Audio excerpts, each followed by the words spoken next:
Welcome to the Cultaholic Wrestling Podcast. If you like a lot of wrestling on your YouTube, join our cult.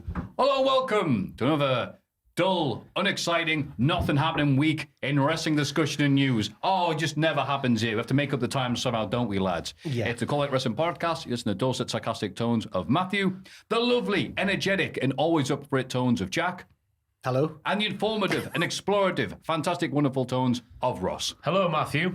How are you doing? I'm doing wonderful, pal. You are doing wonderful. I am. I'm not even lying this time. I actually Each am. and every week, you surprise me with how you turn up to this office. I was not expecting the Peaky Blinder to come out from you of all Peaky people. Blinders? Last week, it was like the IT teacher, wasn't it, who just shags all the teachers behind their husbands' backs. With a sassy little tie and a shirt and whatnot. Ah. Yeah, you know what I mean. We all had one at school, didn't we? The younger IT technician. We didn't. We had one IT blokey at our college who couldn't even write his own name and tell who wrote it. Wait, what? His handwriting was right. beyond terrible. Right. So he'd go, all right, here's some feedback. We're like, oh, God, could you just tell us or show us? And he'd write it down and we'll go, all right. And we bring it back to him 10 minutes later and goes, what does that say? And he goes, I don't know. Must be a doctor now, then. Hey, we're off to a flyer. There's no stopping us now. Yeah. I should point out, it's the first podcast of the Dan regime. It is. But Richard's still here, but obviously... Richard Tubman perished in a car accident. We send our deepest condolences to his Richard- family and friends. Richard Tubman's going over to Japan for a year, minimum. We think we're never going to see him again. We think he's going to get just lost in the... Translation. Yeah, I've not fantastic. asked him to speak a bit of Japanese. Japanese. Ah. Go down to Gingerino's, order pizza in Japanese, see what happens. I don't know what yana means in Japan. He's going to be screwed. From hitting me. So he's not gone yet, but Dan is in the Richard role this time to get him used to the cauldron that is the Cultaholic Wrestling Podcast. So like best that. of luck, Dan. I'm sure he'll be fine. Yeah. Sorry if there's loads to cut out.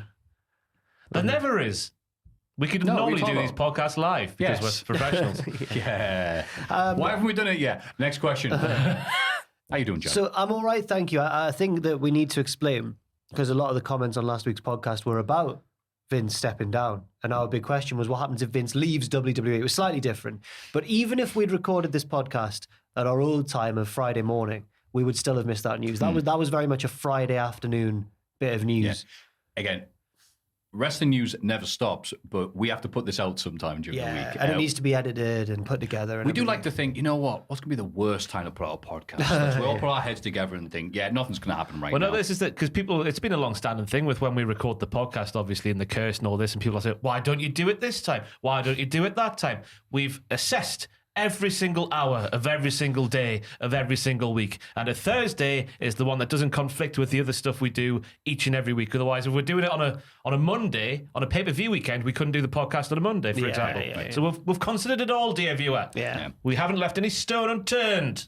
That's right. Do you know there was a thing back when cars used to be made by hand back in the day that you wouldn't want to get a car made on a Friday afternoon because everyone's just like looking at the watch going, oh, hurry up, whatever. Pubs are open. Is that a real thing? It used to be back in the right. day. Yeah. Just writing racism under the car bonnet floor thing.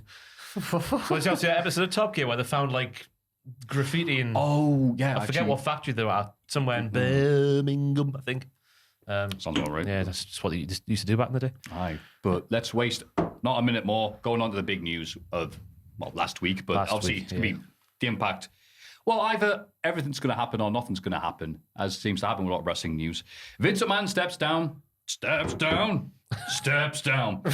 WWE CEO and chairman. Stephanie McMahon named as interim replacement. Yeah, following a Wall Street Journal report earlier this week by a journalist that revealed WWE's board are investigating a $3 million hush payment Vince McMahon made to a former employee. WWE announced today a special committee of the board is conducting its investigation into both that and John Laurinaitis.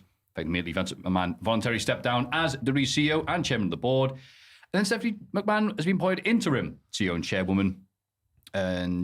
Which was interesting, wasn't it? Because, wasn't just a few weeks ago we were hearing that she was going to take a leave of absence from her duties as chief brand officer because she was just not good at her job. Oh, she was rubbish, etc., etc. And now they've had to take back those negative reports. Oh, the best person for the job, insanely qualified, etc., etc. Well, I saw this from a verified person on Twitter that I forgot the name of, which means obviously it's got to be true because we are. Of course. Yeah. But they were saying that Vince doing this, like taking himself back and putting Stephanie back in there, was sort of him saying to everybody who's involved in the investigation, oh, it's business as normal here. I have no intention of leaving. Once this is blown over, I'll be fine. That sort of thing. Because you would have thought that maybe someone outside of the family, especially after what happened to Stephanie or what she decided. Did she decide or was she ousted? I can't remember. It seems like a bit of both. Yeah, it's weird. Yeah, It's according to someone murky. who knows all the reasons for Stephanie's leave of absence, the WWE board investigation was unrelated. Stephanie returned to be from her leave of absence today following the announcement.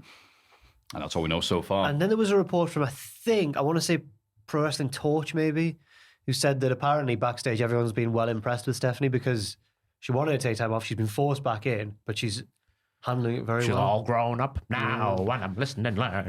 She's never going to be demoted. Yeah. Again, those reports come out when they're brought back, when they're out. Talent said to be relieved that Stephanie, destroyer of companies, has left the building. And now it's like, oh, God, we need it. Oh, she's great. Yeah, Steph. You do hear Interesting, isn't it? You do hear from wrestlers who have left WWE. They've normally got nothing but good things to say about Stephanie. Yeah. They'll say she's like the mom. She takes care of everybody. So, I mean, they're probably pleased to see her back.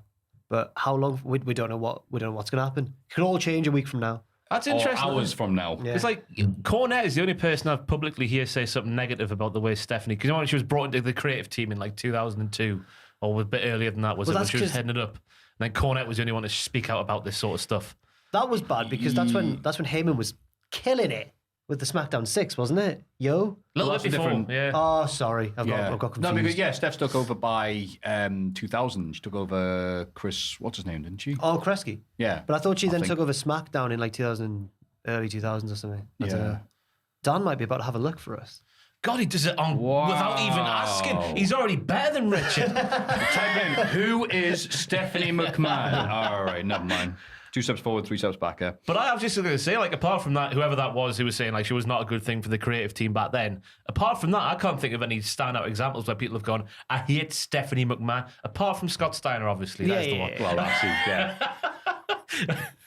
I'm trying to think Stevie Richards had a story, but it wasn't necessarily negative about Steph, where because he had pretty much free reign over something like Heat for a while because nobody was paying attention to it. He was backstage, he didn't have like a sword or somebody, so this segment was dressed up. He's like, Stephanie came in, he was like, oh, hi. He's like, what are you doing? It's like, it's a segment, so like, Heat. Is it? It's like, yeah. Anyway. 3 more law firms have announced they are investigating WWE. I could say all of them, but they join the other 2 law firms already investigating WWE to see if the organization breached their fiduciary duties or violated any securities laws. I'm not going to say a single word about any of that because it sounds very fancy. Yeah. All we're going to say is another news. Adam Pacitti would like to thank WWE for the recent news, increasing the news clicks to the point where his yacht, the SS Get the Pour Away From Me, will be the finest champagne and oysters. So Adam's suffering from a bit of sunburn at the minute, actually. Oh, this is From being on his yacht all week. unbelievable. This is news. right? That's actually. So he was out in this obviously blazing hot sun here in Newcastle on Wednesday. We're here on Thursday. Still He was blazing hot now. outside in the garden for a couple of hours, he says, and his legs have swollen after the sunburn as a result of the sunburn. Now, I've got the most ginger skin in the history of ginger skin. I've never swollen from sunburn. So what he's been doing, has he been putting that oil on? I've got to say that I told my girlfriend this and she was like, yes, I was in Greece once and my head swelled up from sunburn. I was like, so it is real. Oh, missus. I know, yeah. But she also is like, I have way more ginger skin than her. So I don't know. I don't really know. Incredible, that, though. Your legs. I did see on his Instagram story, he did post a picture and they were burned. Like, it looked painful. Maybe it's just me because I look like, a normal snowman down there, like my hairy legs. Like, how has he even got my hairy legs? What? No, but legs burn whether you got hair or not, because I went to the old Tenerife and was on the jet ski for half an hour, right? And the backs of my legs, like the sea obviously mirroring the sun's rays back up at you. I assume this is what happened to you. I'm not a scientist. But the backs of my legs were red raw. It's terrible. Honestly, But didn't swell, though. I was in Egypt for 2 weeks and I came out looking exactly the same. I've done very badly, so I can't relate to it. I'm very sorry for Pacitti, our Lord and Savior. Oh, of course. But at the same time, I'm like, I can't relate. I went to the Hoppins on Saturday. Did you? So I've not been to Hoppings since I was a The bairn. Hoppings is a festival that occasionally, well, once a year, comes to Newcastle. And it's billed as 1 kilometre of fun or something like that. Isn't it great? Yeah. I don't like it personally, but Do you not? I hate Never it. been. Have you not? Yeah, Bethany wanted me to I go. thought this would be something we all went to, I've really. got a thing about those sort of things after seeing a lad in my school year getting thrown. That one that goes around and then like goes up on its axis like that. And you're stuck to the wall. Yeah, flown out there. I think you've said Horrible. that before. That's sorry. No, Jesus. thank you. Unless it's a proper theme park, I don't go on rides. I saw a small, like, If I heard that, I wouldn't have gone on anything. But last time I went to Hoppins, I think I might have only been once. It was when I was at school. Yeah. And it's always peak hay fever season for me, so I hate it anyway because Oh, there's grass yeah, about. of I never have a good time anyway. And I saw a small girl on the dodgems, and a spark of electricity fell and hit her, and she started crying. I was like, "This is awful. This is sad." good God. Yeah. I had a lovely time. Yeah, I'm glad. No one died. Do you have any candy floss? No. Okay. But I went because of being stuck inside because of lockdown and everything and just being a get. Not doing much the last few years. But watching a lot of stuff on Defunct Land and all those cool things like Walt Disney rides and stuff, or Thorpe Park. And that, I went, I can't wait to go on a roller coaster as soon as I get the opportunity. And so even though I looked at them and went, God, that looks terrifying, I went, go and do it. Oh, you did it. Yeah. Oh. I told myself, do that because it's scary. Okay. So happy and proud of You myself. did it. Nice. And then I got off and was like, I'm like, okay, the brain was willing, but the body was tired. But later on but Friday sorry, afternoon. the point was, sorry, beg your pardon. The reason was the heat wasn't there. Everyone's been talking about this massive heat. Obviously, we're hitting now, but it was grey. So I was like, all right, I'm actually glad now thinking about it that I didn't get burned at the Hoppins. That would have been very bad. I would have been hopping mad. We're going to say, Paul. Speaking of hopping mad, we saw the announcement on Friday afternoon that Vince McMahon's going to open SmackDown. Your initial thoughts to that? This is a wrestling podcast. I couldn't believe my eyes. The audacity. Then you go, wait, it's Vince flying headfirst into this thing as only Vince can do. Go, and then they were keen stress in character. Vince will not be there. Mr. McMahon. Yeah. It was Vince. It was Vince. Like, it was a direct message to everyone involved in this investigation that it's not phasing him at all. It's business as usual. Yeah. Gotta be true. Yeah. Don't sell your shares, shareholders. And what better way? Because he knows, and he was right. I'm going to go out there. I'm going to get the pop of the night. Oh, yeah. And it's going to be good press. Because if he's not been seen or heard, it's going to be bad. But he went out there and went, then, now, forever, together. Together. I'm like, when did that fourth word appear? I remember Yeah, that that's the appear. most important of It's all. been there for a little while now. You went at my birthday party, Vince. Imagine Vince just coming in your birthday party. I'm like, oh, he was right. Wow, you weren't lying to me. So, yeah, and then obviously he did it on Raw as well because we're happy with the rating that they got. Yeah. Because what he did on again. both shows was completely unnecessary. Just saying Cena's coming back, we already knew that. As if he was doing as if it was some sort of big revelation. Yeah. You'll never guess what's going to happen. Anyway, let me go out there and listen to what the crowd have to say. Go, yay, Vince! Yay! No chance in hell. We love you. He's like, God. again, It was uncomfortable. I found it uncomfortable. what a carnival business it is. Yeah. Up is down, left is Hoppings right. of a business. More serious news, though. Bad weekend for legendary WWE referees. So glad yeah, to both absolutely. senior referee Tim White, Yeah. passed away at the age of 68, and Dave Hebner, passed away at 73 years old. Obviously, Dave Hebner's famous for being part of one of the highest rating wrestling segments in the history of TV. The Hogan versus Andre rematch on the main event. The dueling referees, Andre getting the fast count, Ted DiBiase being awarded the belt, all that. Some of the best of the WF at that era. Yeah. Really. Yeah. And getting launched by Hogan. And then getting not caught by Virgil. Cheers, pal. And then Tim White's one of those figures who's just like, feels like a part of everyone's childhood, Tim White. Yeah. Just being there. He was always, apart from that really rubbish storyline that he was made a part of, but apart from that, he was a really good ref because I always knew he was there, but it was the classic, like, he's there, but he doesn't distract from the action and stuff. So Right, it's one of those referees you go, oh, I know who that is, but Yeah. it's all right. And the Hebner family had a good moment at Slammiversary as well. That was cool. Yeah, I was going to say, Earl there. He's obviously been in Impact almost as long as he was in WWE. You're which joking. Is, You're joking. That can't be true, can it? someone point out, I think it was Ian Dice Clay who usually does things. It's like, it's been more time now with Hebner's not in WF than there was in... When did I'm he like, leave? Like Earl? was... It was surely the last decade, was it not? Was it 2 decades ago now? No, I mean, like 06 or Oh, something. bloody I'll have to check. Oh, that It's something makes to me check. feel Wait, when so did the old. Hebners leave? Because the whole T-shirt scandal thing. Oh, yeah. Oh, yeah. Yeah. But I didn't realize how heavily Tim White was still involved with like chaperoning people around and stuff. Like you see Big E on Twitter this week saying he was always at these events and people would ask for his signature. He's confused. So we heard all the stories like back in the day when he was Andre's handler and whatnot. Yeah. Where are we? It was 05. 05. Wow. So yes, he probably has been with TNA longer with Impact. Yeah. That's mad. Oh, I feel so old. Yeah. Hey, well. And two great refs. Yes. One time, All right, Daivari, still working as a WWE producer despite appearing on AEW Dark, because apparently the contract he has with WWE as a backstage producer allows him to wrestle on different companies' shows. Oh, there's no news there then. He's just... I just thought that was amazing. I didn't know that one. Like, well, okay, you're a producer, do what you want. Like, all right. So good for him. Yeah. I was like, I like All right, Daivari, so I thought I'd give him a shout out. Yeah. Doesn't follow me on Twitter though, like all the cool lads in NXT 2.0 did for Jack. For Ross. He's doing that Ron Swanson thing again. Well, getting people's names wrong. Do you think it's a power play? Yeah. I couldn't remember to keep us in our place. I couldn't remember who it was. I thought it was... Oh, no, because it's Jack who is verified. No, I'm not verified. Sorry. So when Ross got verified, he refollowed a lot of people. That's and then the 4 pillars of NXT... Well, some pillars of NXT. They're my pillars of NXT. Yeah, he goes, I'm really sorry. Why? How come How it makes him? dare you NXT not 2.0 recognise my verification? NXT 2.0 is your show, obviously.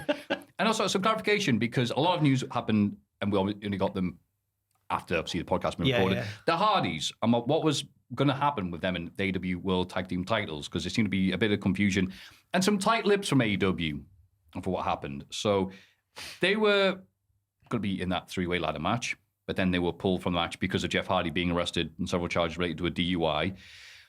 But then AEW had to point out, and Alvarez, other people had to clarify, they were never going to be in the match, even though they were announced. They were going to get jumped or They something. were going to get jumped. Right.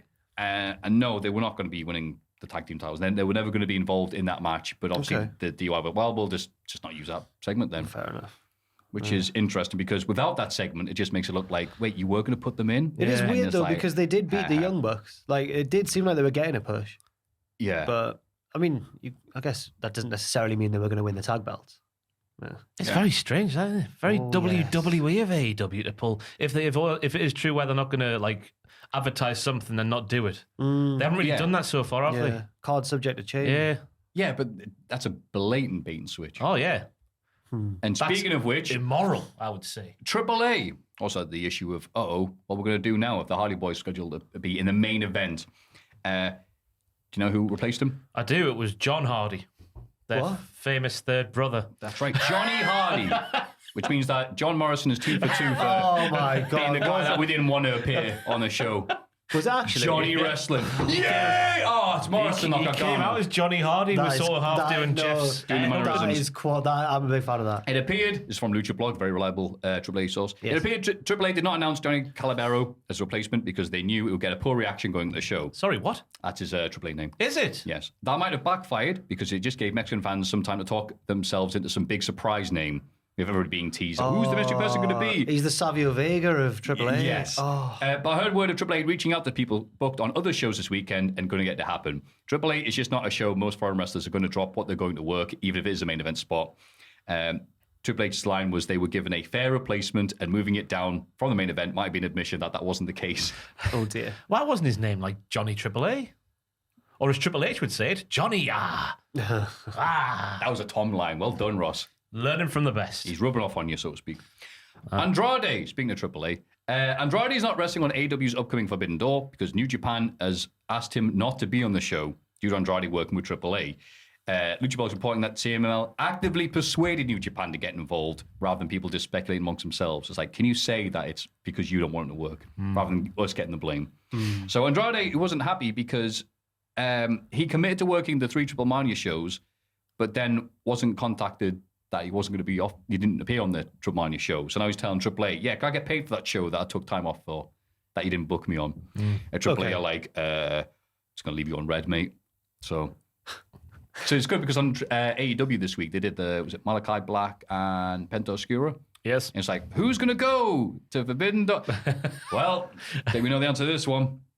And then on Slammiversary, happened this weekend, because there wasn't enough wrestling happening. America's Most Wanted, Dixie Carter, and yes, WWE superstar AJ Styles appearing via video, made cameo appearances to say, well done, TNA/Impact Wrestling, for surviving 20 long years. It didn't look like, the best show in the world, but it looked like a very fun show. Right. Yeah. In terms of a celebration of all the things that made Impact, Queen of the Mountain, Monsters Ball, within the traditional Monsters Ball match where both participants were kept away from each other and fans alike, so everybody was safe for 24 hours without food or water. Yeah. Moose and Sammy. Moose comes out going, Sammy should have got waited for him to come out and just shined a torch in his eyes and pinned him. Well, Moose kind of got blinded by, he was coming out in his own lights. When he was coming out, he was like, no. And then Sammy jumped in. Yeah. It's class. All right, so it looked like a good old show. Oh, the Good Brothers beat the Briscoes, which was a surprise in my opinion. I know, that's what I said.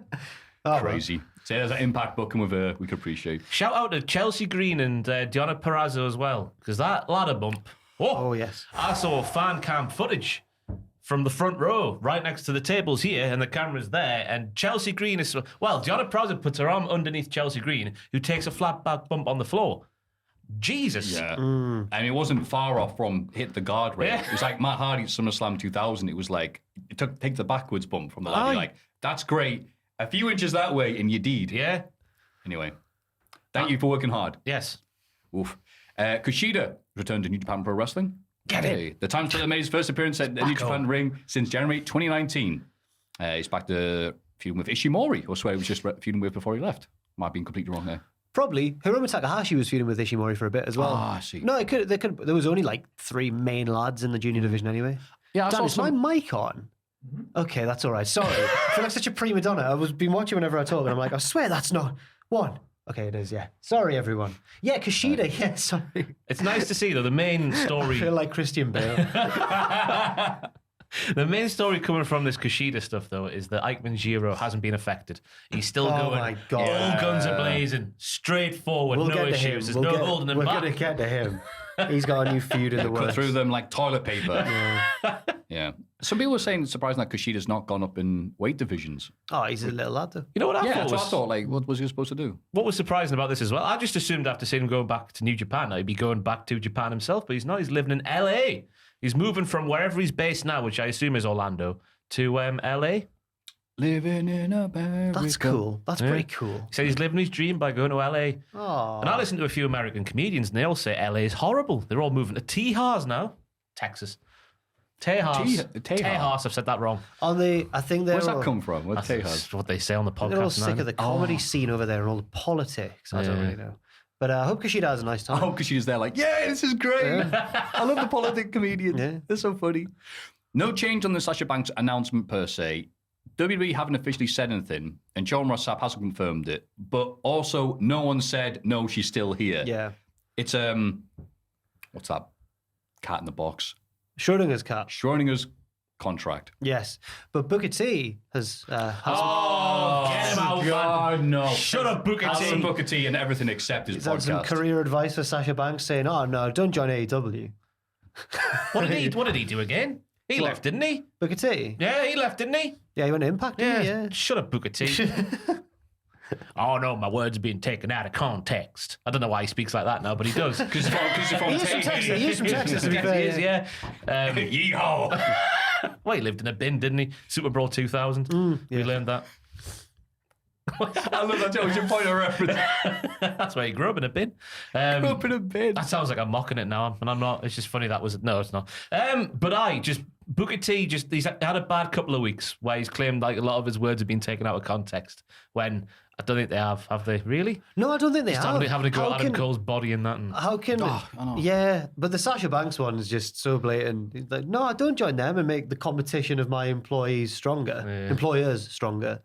But then he said, no, I don't think... That's not what I meant. Well, you did, though. Oh, but then fellow WWE employee Peter Rosenberg, who's living his dream, and is he paying money for stuff? Is that a story? That was a ton of joke. That built up so much momentum. We had to go on Twitter. He goes, no, I'm not. I'm like, you are. He leapt to Booker T's defense saying, of course Booker He T always did. speaks up against the company all the time. He ruffles all kinds of feathers with the stuff he says on the WWE kickoff shows. Oh, I don't know if he said that. Oh, right. I thought you actually meant he said that. Dan, would you mind going on Peter Rosenberg's Twitter account and just getting that right in case I've just said completely false there? Oh, yeah, you don't want to misquote him. Oh. It's going to do that thing now where it doesn't... The let him log into Rosenbuds will Twitter. be after you.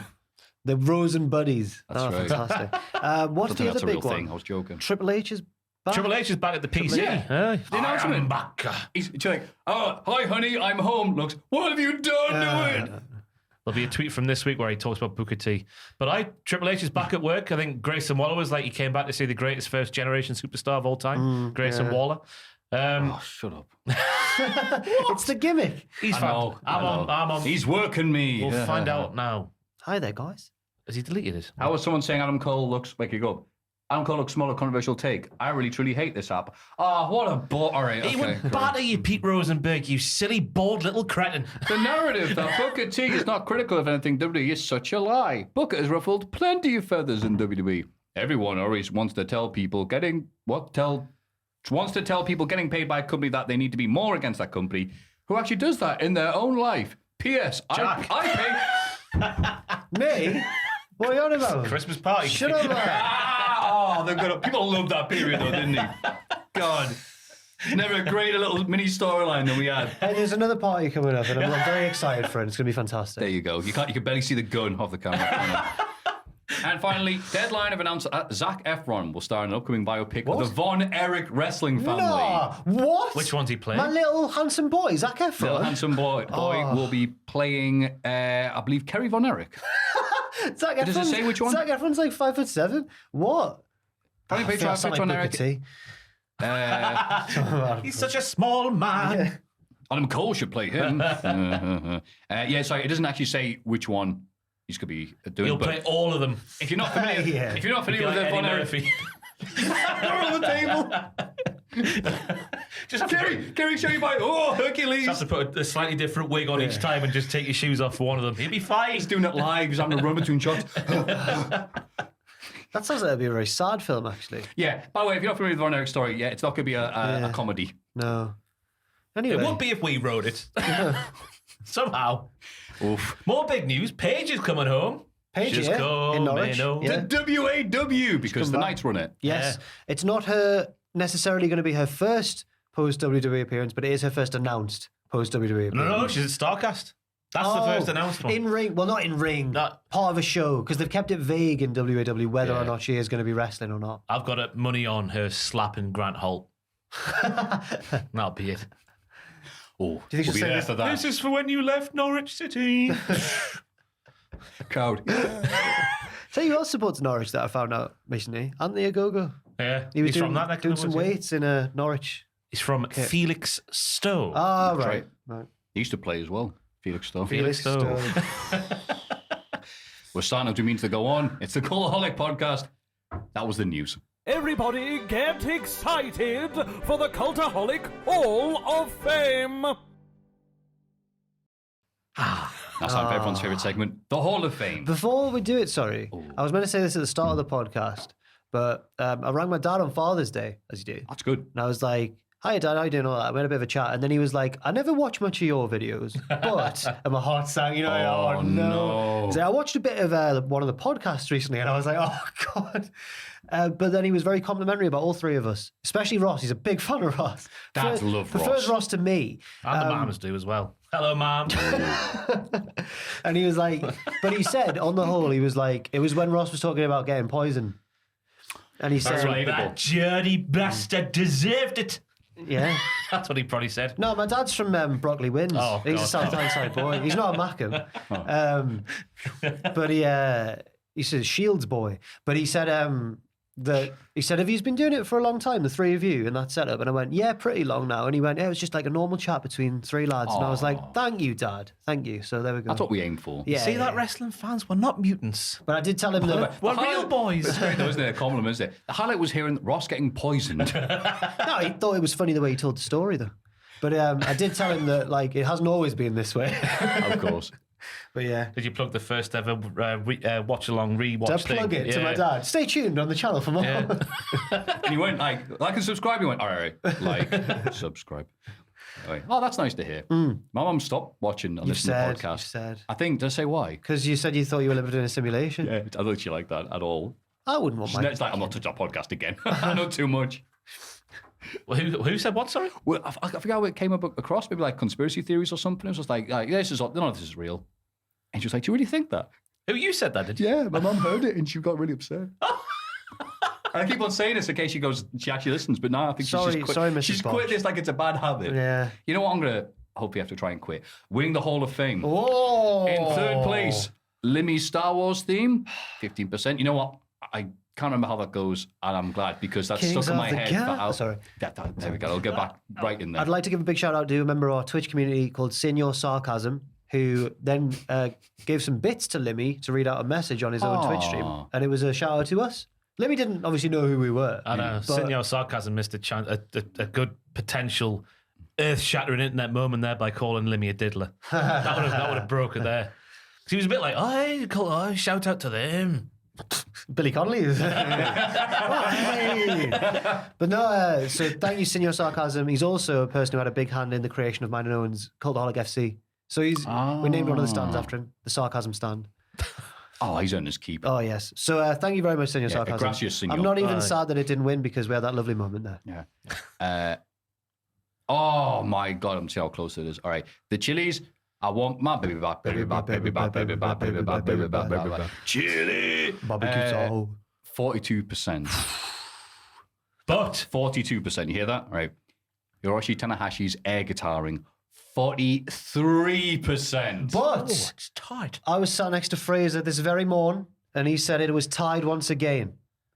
What time? Because I did. Do I have to check it? Oh, do I have to check it again? This was at like 11. Oh, I did the thing at 10, so.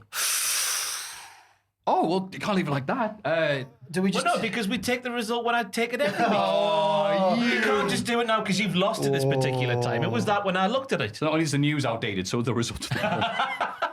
The Cultaholic Podcast strikes again. This is like when Yeah, but people are going to go, they're going to go, it's not, it's bollocks. Look. But it changes every week after the podcast. People still vote, yeah. This is like when the Sex Pistols. Why would you say The that? Johnny Come Latelys. It's like when the Sex Pistols.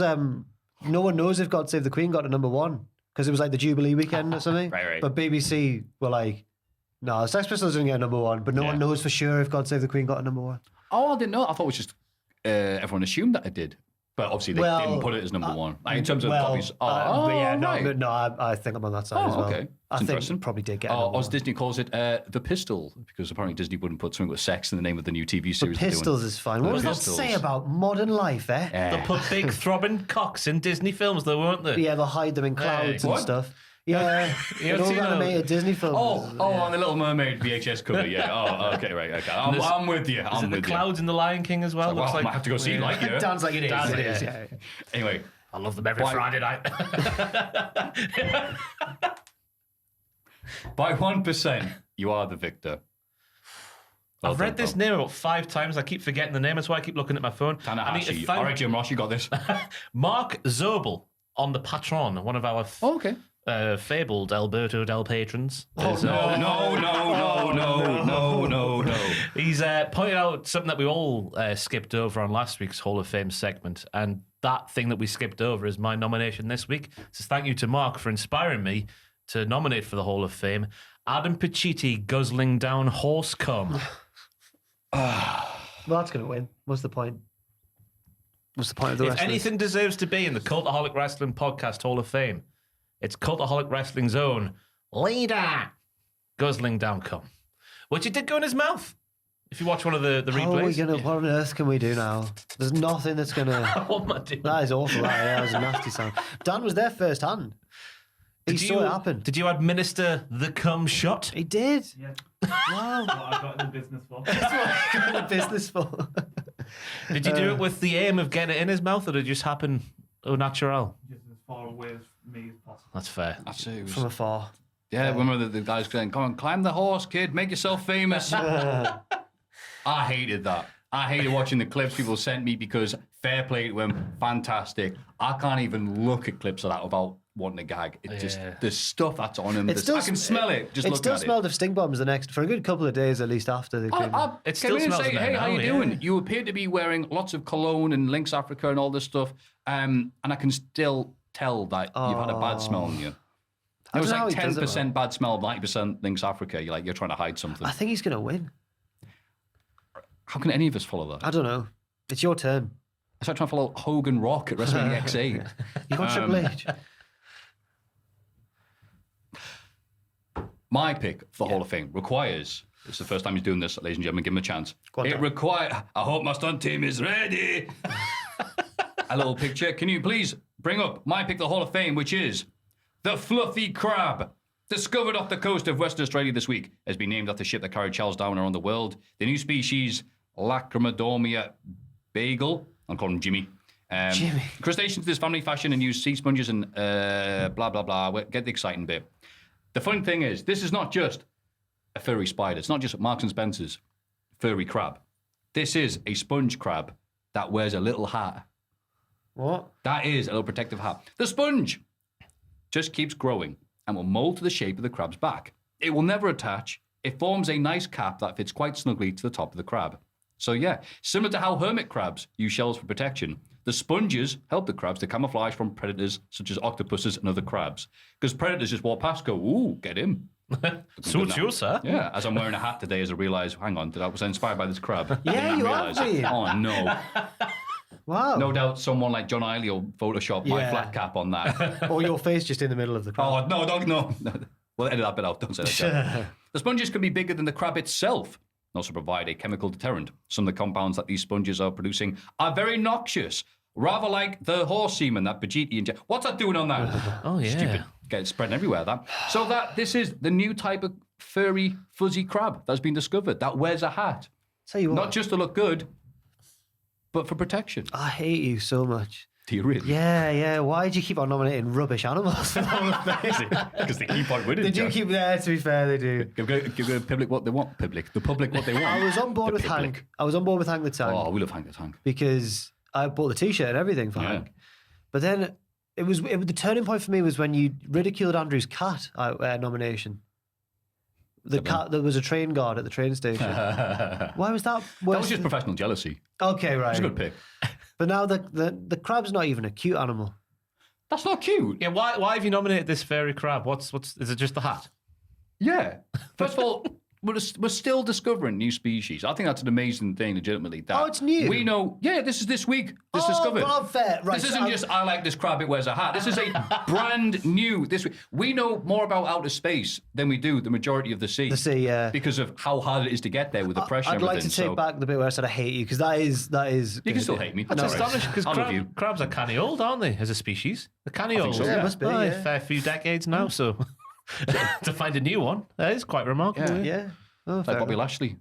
It's remarkable but old at the same time. Oh. Bobby Lashley's 45. Yeah, He that is is 45, remarkable. I yeah. can't believe that. Yeah. And that is 45 million years old, that fuzzy crab. We've only just discovered it this week. It's just in its prime now. It's less like a hat. It's more like the thing you put around your neck when you're on a plane. Yeah. Yeah. So it's good for those long journeys. I've been When listening. we're getting in for the podcast, ask about his favourite matches, Lavner, Desert I've Island. heard multiple wrestlers say that the trick is actually to wear it backwards. So it's around there. Yeah. Like or on Joel the side. Gertner. Or on the side.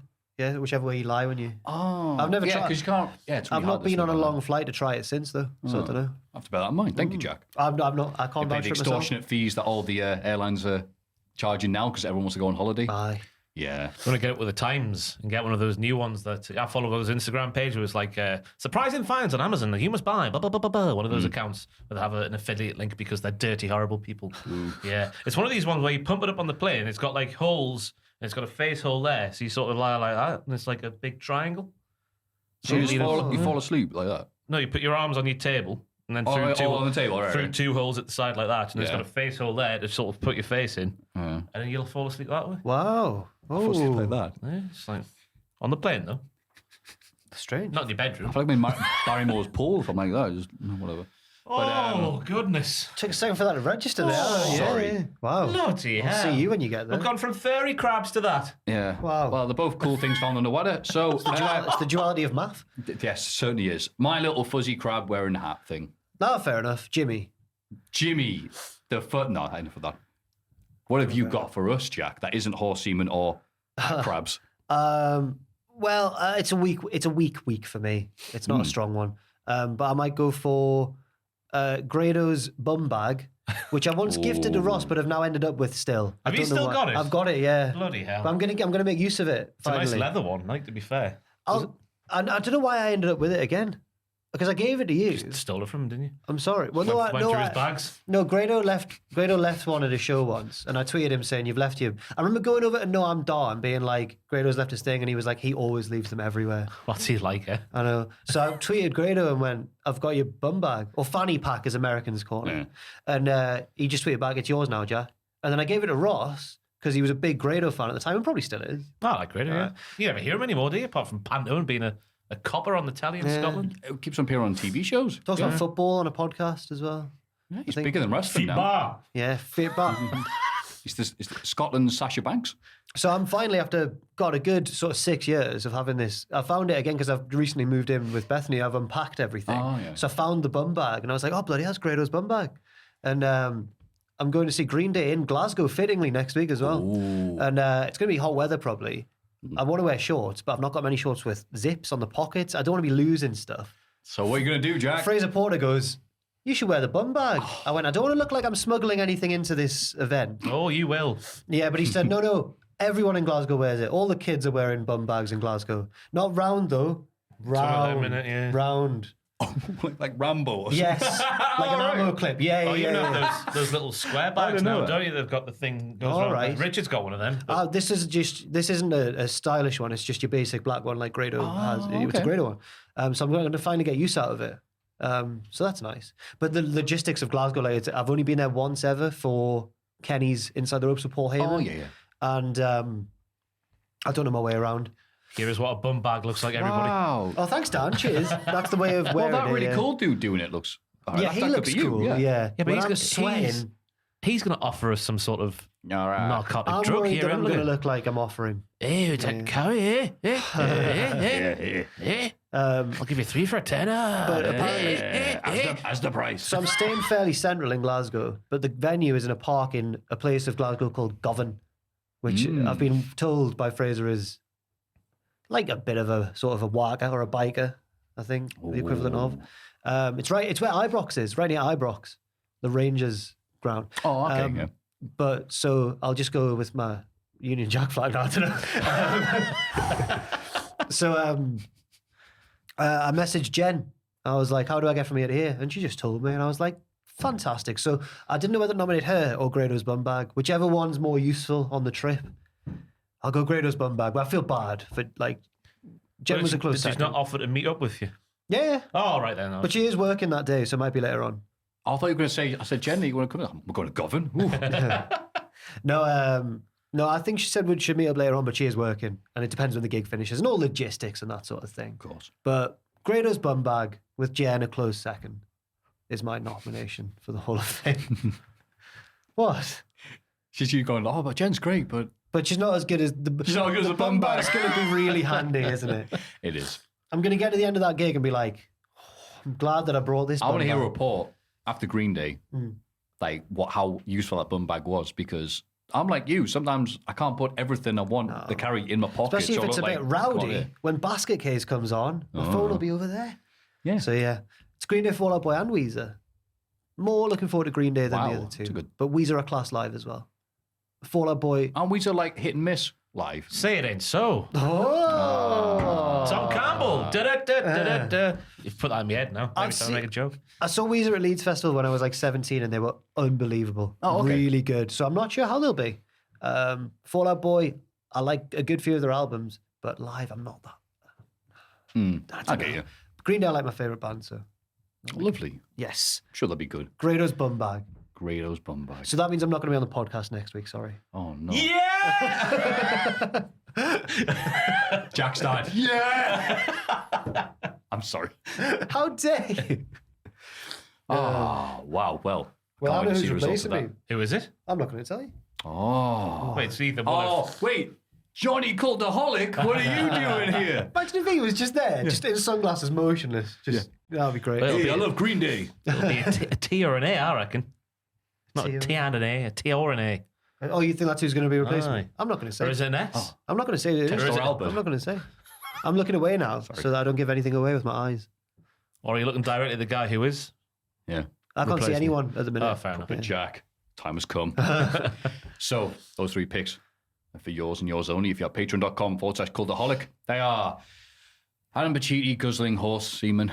The winner of the podcast. Yeah, there we go. Yes. In the brackets, the winner. The new fuzzy crab that wears a hat. Cool. Just been discovered. Right, half the shelves. All the kids love them. And Grado's bum bag. Grado's bum bag. Do you think I should put bum bag or fanny pack? Bum bag, because it's Grado. He's a British wrestler, man. Yeah. If you say two names, it's like it's like an American saying soccer. Yeah. I'll say bum bag. Yeah, say bum bag. Bum bag's a funnier sounding. Nathan Fraser saying soccer. Oh. Does he actually say soccer? In that vignette, he That's did. heel. Oh, that's right, yeah. So, 3 lovely picks. Who's going to win? I don't know. They do. Well. No, we know who's going to win. Yeah, we Cheers, Mark. Yeah. Was it Mark? I've forgotten his name already. I'm just saying. But with a Z, I think. Yeah, The Mark. last name. Zmark. Zodiac. The Zodiac. Oh, no. No. Oh, God. We don't know who he is Mark then. Zobel. There we go. Thank you, Mark. Mark Zodiac. Cheers, Mark. This is This Week in the Wrestling. It's this bloody week in the wrestling. This week in wrestling. You know who says that? Jack's second pick for the Hall of Fame. Yeah. SmackDown. A McMahon of few words. Thank you. That's good. That's Cheers. good. Yeah. Vince McMahon opens the show. No, he doesn't. Mr. McMahon, the character, opens the show in much the same way that the character that Kevin Spacey portrayed in the little YouTube videos, got them popping up on YouTube. I reckon they piped in cheers, okay? If you go back and listen to the footage, there's an undercurrent of murr. I thought there was booze at first, to be fair. Please welcome the SmackDown hairdryer. Yeah. He doesn't really say anything of value, but the fact he's there is like, yep. We've kind of talked about it already. But We have, haven't we? But just to point out, bloody hell. Riddle cuts a promo ahead of his main event title shot. He dedicates the match to Randy Orton and plays Randy's theme music. Man alive. This had me thinking that either Randy was going to attack Riddle at the end of this promo or Randy was going to get involved in the match later in the night. He spoke about Randy that much. Wendy. Yeah. If I was Randy Orton, I'd get a restraining order out against that man because he clearly likes him a little bit more than being a friend. Watches him sleep, I reckon. Yeah. Yeah. They ran out of stuff for him to talk about. They mentioned I like Randy Orton. Yeah. Yeah. Let's play voices. Twice. That was weird to play his theme music. 3 times. Yeah. It's like, okay. Yeah. Well, we're at all the weed stuff now after a couple of years on the main roster. Yeah. Has it been a couple of years on the main roster for him? That's been like. His new addiction is Randy. Yeah. Randy's like, go back to drugs, please. Hometown boy, Madcap Moss beats Happy Corbin in the last laugh match. My God, the stakes were high here. Corbin cuts a promo on Pat McAfee afterwards for always criticising him on commentary. Pat leads the fans in laughing Corbin out of the arena. Could you imagine being subject of that? I mean, I don't have to. That was school every single day, walking home. Oh. Hundreds of people pointed. No, you were good at football. No, that wouldn't have been you. The New Day come out for their match and also laugh at him on the way past. He's going to become Joker Corbin next week at this rate. Yeah, just a weird little thing. But if we do get miserable Corbin, though, seriously, great. If he goes back the other way to being bum-ass Corbin, that's what we're all here for. I think we're getting Corbin versus Pat, and I'm here for it. Yeah. I'm good with Do that. you want to see more Pat in the ring? They're after that good WrestleMania? football friends, aren't they? Oh, Corbin, Football Tom, of course. Football Yeah, Tom. of course. Yeah. Not Football Joe, though. No. Even though Joe came from football, he's Roman Reigns. Oh, yes. Football Tom, though. Football Tom. But I thought the match was quite good, mate, for what it was. The athleticism on show early on. Has Corbin also right. got a boxing background? Is that Yeah. true? Yeah. The Golden Gloves thing? Yeah. He Wow. actually did that awesome promo that they didn't really do much with in the end because he went to the main roster before it's like, Golden Gloves champion. I've played at this, whatever, college football game and all this. I don't know who these indie wrestlers are. I don't care about them. Yeah, It's like, yeah. that's amazing. Do you remember when he told, I think it was Apollo Crews, to go back to Ring of Go back to Honor? Ring of- yeah, no, He no, had like two two of matches. them. Yeah. You know what I You say you don't watch indie wrestling, but he knows Ring of Honor. Speaking about his football days, there's something I didn't realise until it was way too late. Do you remember when people used to take the piss out of his little belly button? Yeah. So like a little sad face. It's because Baron Corbin, right? I don't know how much he weighed. Oh, there you go. He used to weigh 317 pounds. And he lost all the weight. And obviously when you do that, you get a bit of flabby skin. So as soon as I learned that, I stopped doing that in my videos. Because I used to put a little mouth on there and sing songs. Sam used to call him Tummy Belly. No. It's just Sam used to call you, do No. Sam used to call Baron Corbin Oh, I Tummy was gonna Belly. say- Sam calls me a lot worse. I've got indeed if you said that. You Oh, fat right. bastard. But the match is... What about positive body? enforcement here at Cultaholic. We didn't know this about Yeah, Baron Corbin. Not that it made it. But no, he said, but he... Don't bring it up to demonstrate. Not the one where his chest is his face. I mean, I can't... Anyway. That might be for one of my videos, the way they split the face and it goes down. But when I found out, I stopped doing it, yeah. There's a few videos sometimes on commentary and documentaries and stuff like that. We said, like, I don't need abs.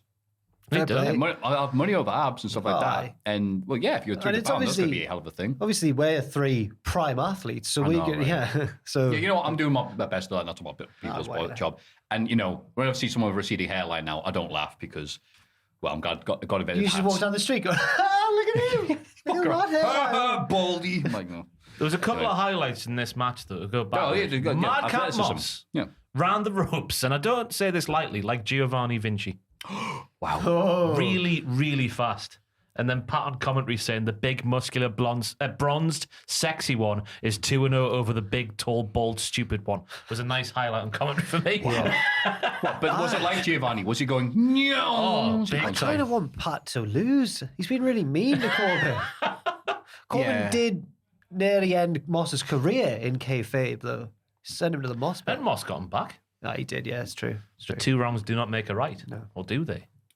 Find out. Next SmackDown. Yeah. Yeah. The New Day face Jinder Mahal and Shanky. Oh, God. Woods plays his trombone and Shanky just dances It's genius uncontrollably. strategy. Oh, man. It's I told you a few weeks ago that I was playing that point and click game. It's like when you find out a solution. It's, I'll use the trombone now. I'd move out of this way for no man unless they're dancing or playing good music. Looks at the camera. I have to find a trombone. I thought this was one of the most realistic finishes in wrestling history because there is moments where you can't stop yourself from getting caught up in the music. Sat upstairs, me and Tom both do it quite rampantly, quite frankly. We both tap our feet, getting all that when the certain tunes come on and whatnot. So I thought for Shanky to get caught up in the music, I thought it was quite a creative finish. I was at me because you know what? You're dead right. I was at my cousin's wedding the other month and it plays all, they're playing like really old songs and stuff. And I'm like, I'm not really into this. I think I'll sit down. And as soon as the opening bits of Don't Stop Me Now, I'm like, I'll go back to the dance floor. And annoyed Jinder, who attacks himself in and loses immediately. Womp womp. Shanky dances Kofi as well. Selling his bollocks off, a big Shanky, so he was. Yeah. Who, by the way, has hair which is 3'5" long. Oh, really? Point out in commentary. He has to be because it's halfway down his back. Yeah, Isn't it? He's true, like yeah. 7 foot tall. Obsessed with hair, that man, Pat. 3'5" hair. You know, go, hey, Baron, you can loan you some. Corbin looks magnificent since he shaved his head. Oh, no, I love Baron Corbin. So handsome. So handsome. Oh, yeah, Vince pushed him because he thought he was handsome. Wow. And he was right. Yeah, he was. Oh, yeah. Adam Pearce brings Drew McIntyre and Sheamus to the ring to decide who is in the Money in the Bank ladder match because they went to a draw. That's week, a double count out, if you will. Pearce says that Sheamus is in. What? And Sheamus calls Dirty a big, dirty, hairy Oh, sorry. bollock. Calls, sorry, I've written that. So Pierce says, Sheamus, you're in. And then Sheamus goes, "Way, you big, dirty, hairy bollocks." Yeah. To Drew. Dan, that's why you need to play my move of the week thing because that's what got it. Oh, my. Oh, baby.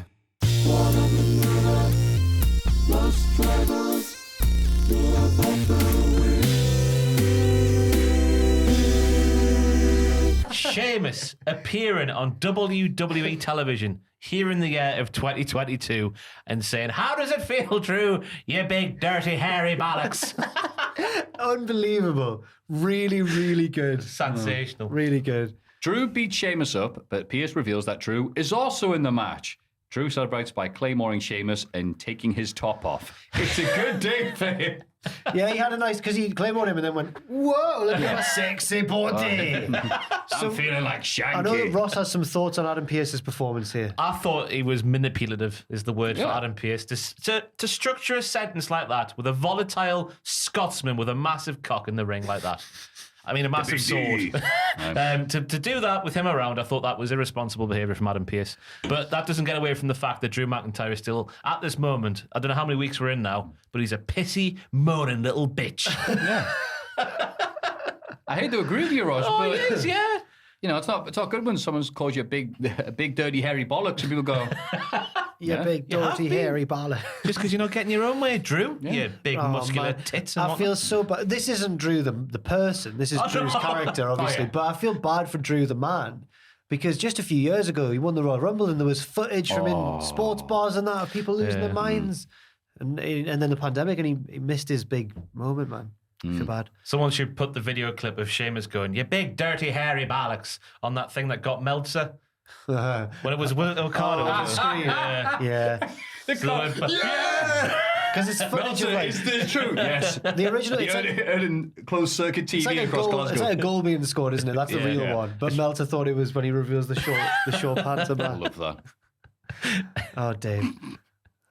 Now it's just, instead of that, it should just be the Washington Post. Dave, is this real? Yes, it is. Backstage, Sami Zayn claims he's definitely not nervous about going to see Roman Reigns after his loss to Riddle last week. He's like, yeah, I'm not nervous. He's probably not going to be on TV until SummerSlam. He forgot about it until then. Raquel Rodriguez beat Shayna Baszler in the Money in the Bank qualifying match. She's still smiling. Punch. Kick.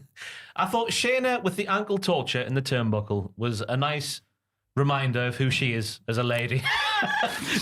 We've missed this Shayna Baszler, so we have just tying fools up. It was fantastic. This match made me realise, not that I disagree, because given their current trajectories, you would want Raquel in the match because she's on more of a push. But it's made me realise, man, Shayna got to the main roster, turned into a vampire and won Elimination Chamber, and then it was all downhill from Beat there. everyone in Elimination Chamber. Yes. Yep. Yeah. She's got to be the only person who will eliminate everybody. Goldberg came this close. Oh, yeah. Did Strowman? No, Roman got him at the end. Yeah. Yeah, okay, right. Yeah, it was a weird one. Was like, brave babyface Roman beats the guy at the very end. Yeah. It's time for Max. Do it once. 1, 2, 3. Max Dupree. There we go. To reveal his first client. He refuses because the lighting isn't good enough. I'm getting sick of this. No, it was a fair point, well made, I thought. I agree, Ross. You look at that, the light they put in the ring, it was very reminiscent of God being in the ring. That's all I'm saying. You know what I mean? Because the God, the Backlash 2006. Yep. It wasn't soft, it wasn't sparkling, it wasn't sexy, as Max Dupree put it. Yeah. Who is it going to be? Who's it? It's good. It's Roddy, Roddy Strong. I think that's why they've postponed it. Because look at Roddy Strong. This week's NXT was 2 weeks old, wasn't it?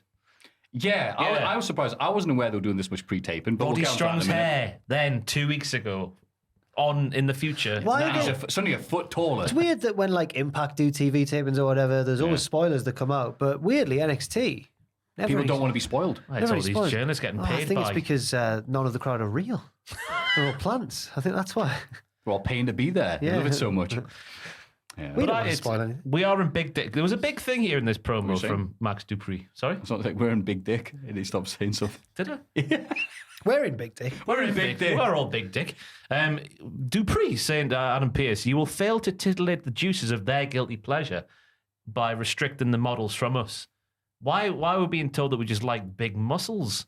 And that's all we like wrestling for? That's what I took from this. Who's in the first segment again, Ross? Oh, there we go. I took that he was a heel. And he's just, he's being like when Bobby Heenan was with Lex Luger. Look at him, don't bring down the curtain. He's so gorgeous. I don't know. Or we could just all like big muscles and nothing else. Maybe. We don't appreciate the sport of professional wrestling, the showmanship, the athleticism. It's all about the muscles. Well, on Raw, we had a pose down again, so yeah. Oh, we'll yeah. have to wait and see.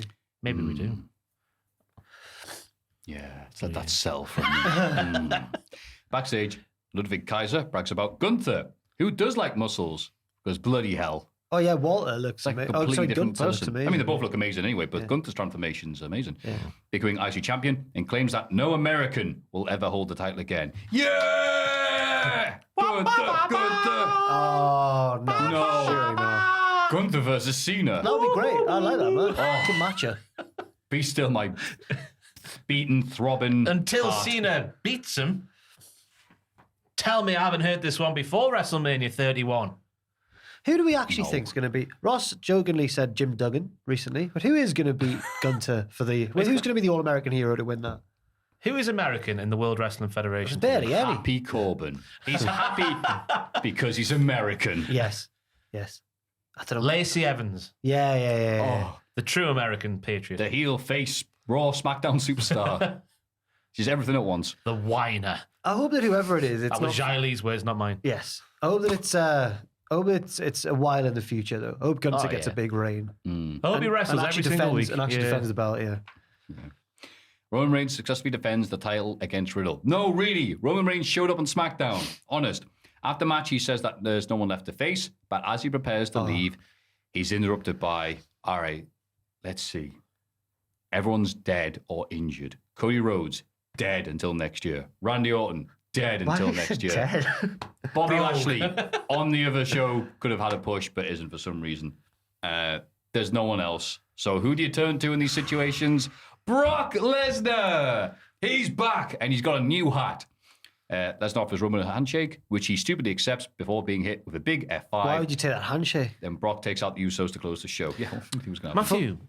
Sorry, Ross. go on. I was going to say, if you want our developed thoughts on this, there's a yes. video on the channel right now. Would you believe the WWE are in desperation mode by bringing back Brock Lesnar to have another match with Roman Reigns? Yes. So do we. But not quite as harshly as it sounds. We'll talk about various different things involved. They're nicely desperate. We'll talk about Roman's title reign, what direction it's going to go in, who would have won it, who would have been in the picture if people weren't injured and stuff. And it's all on the channel right We have now. a 45-minute, proper, serious, professional wrestling journalist discussion about this topic. I'm supposed to boo Roman Reigns when he's like, we really need you, Roman. We put all the titles on you. Yeah, I want more time off. Get a Roman. Because they can't have done this by design. Because I was saying a few things in that video which I felt a bit unfair about, like just assuming that Roman's gone, I don't fancy working today, Vince, I'll just go home.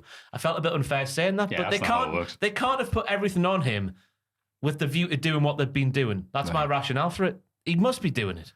They can't have done this by design. Yeah, we just don't know the reason. There could be all Yeah. sorts of reasons, but it does seem like that. Didn't he negotiate a new contract or something? I Yeah. don't know. He's getting to that Hollywood there with the films and whatnot. I thought the match was quite good. I was going to say match that. was Having good, said yeah. that, though, he proved when he is there, still the best thing about WWE. Oh, he's money. Absolute cha-ching. The fans were chanting for Randy Orton, not for Riddle. Plants, You know what? all them plants. yeah. Also annoyed because they could have had Riddle being a guy that challenges him naturally, Yeah. but they decided, no, you're the guy who bigs up Randy Orton. You're not going to the pay-per-view against Roman Reigns. You're also not legitimate MMA fighter Matt Riddle. You are silly weed man Riddle. You're true. But the crowd, because he is associated with Randy Orton, which has been the hottest thing consistently this year on Raw, I'm really surprised they didn't go, yeah, all right. Him. Yeah. No, he's a TV dude. He talk about how his friend who wasn't here, who's way more successful, should be, when he's not on screen, everyone should be talking about, where's Randy? Yeah, Where's yeah. Amazing. But there was a bit during this when he hit him.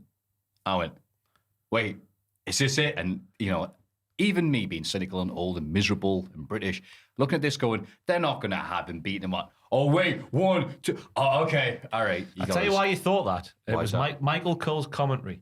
Yep. He called that match like it was a bloody WrestleMania main did. event where the underdog babyface finally gets his win. I thought Cole was outstanding. Oh. I say that word like that one reason as well. With a reason. Because he was good. Isn't it nice that And a push. after Cole was a dick to McAfee at first, he's now credited him with reigniting his passion Oh, yeah. for commentary. It's nice. Yeah, you can teach an old dog new tricks. He can. Yeah. He always had those tricks in his locker. He just needed a handsome American football man to bring it out of him. It is weird though, because he obviously spent that many years, 15 at least, with Vince obviously going, you can't say this, you must say that, blah, blah, blah, blah, Yeah. blah. And he did it well. He did what Vince wanted very well, like getting all his catchphrases out and whatnot and buzzwords.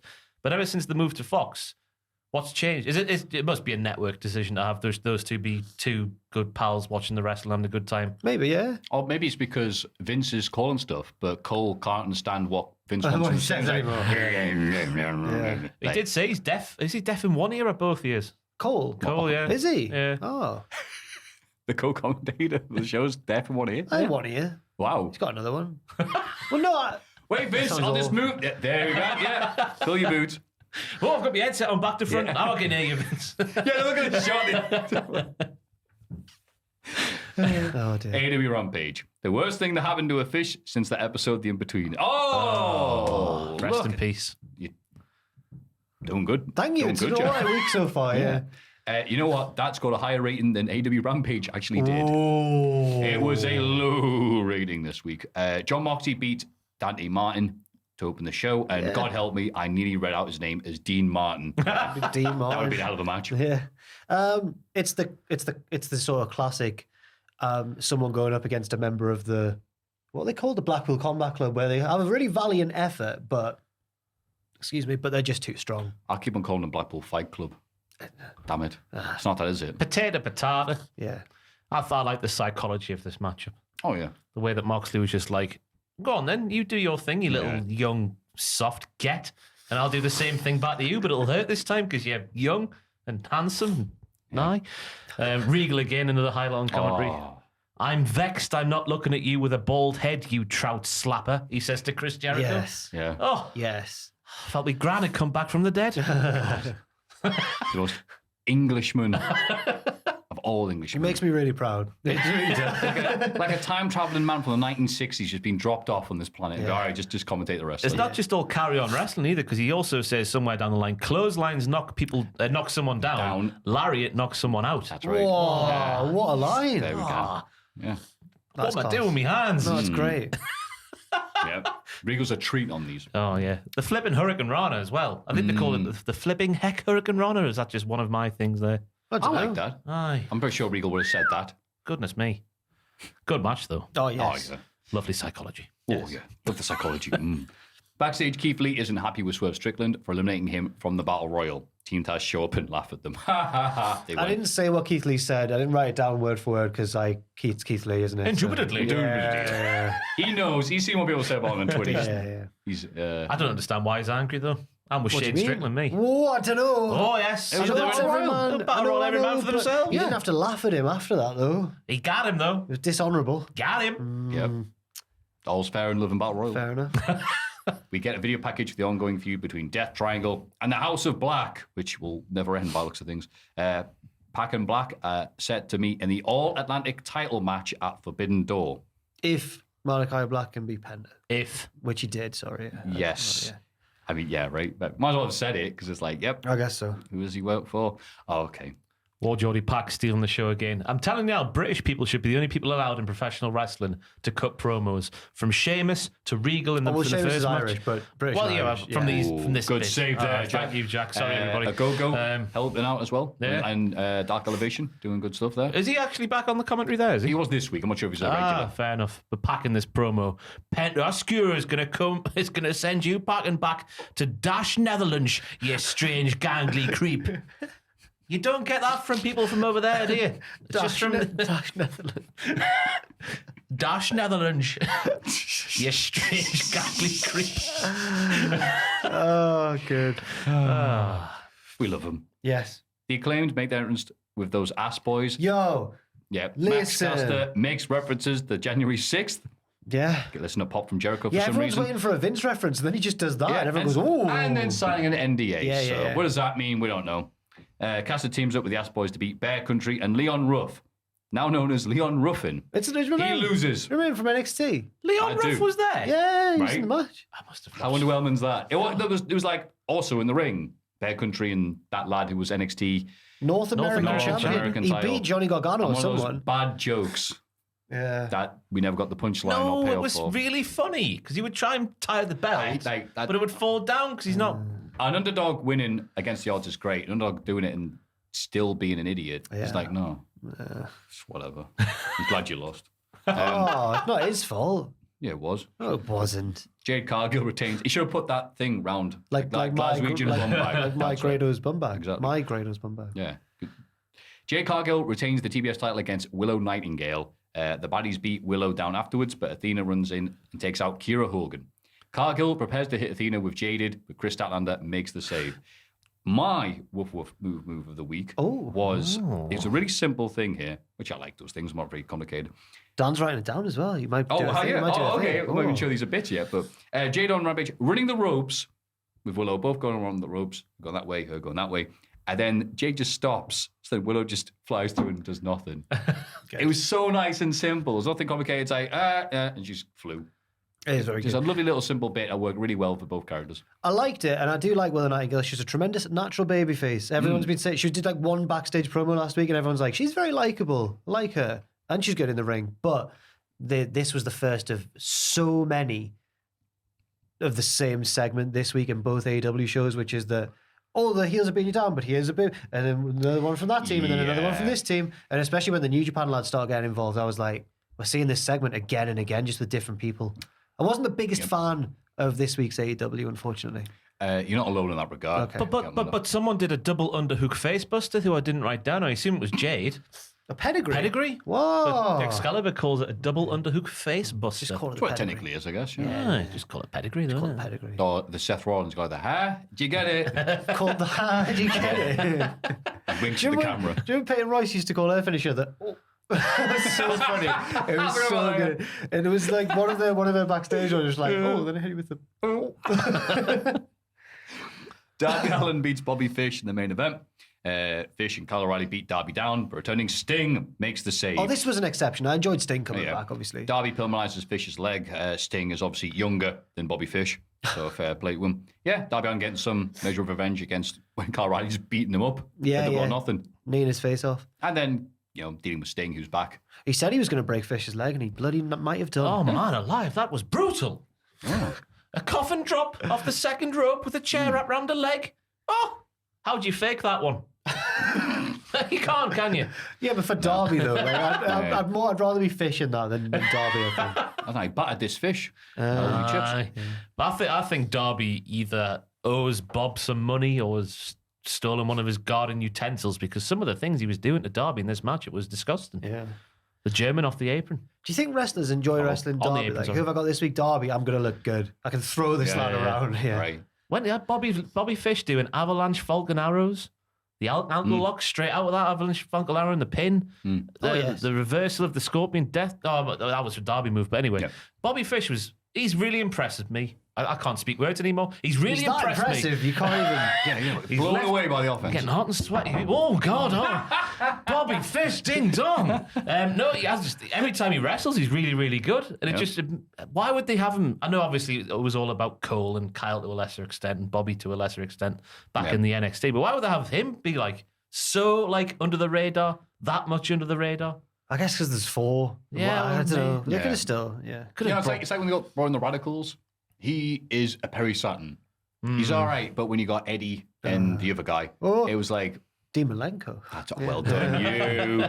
You're like, all right, if they're not around, maybe we'll use you, but nah, the other ones are just better than you. If I was in charge of NXT now, I would bring back Bobby Fish and make him the leader of the rejigged vaudevillains.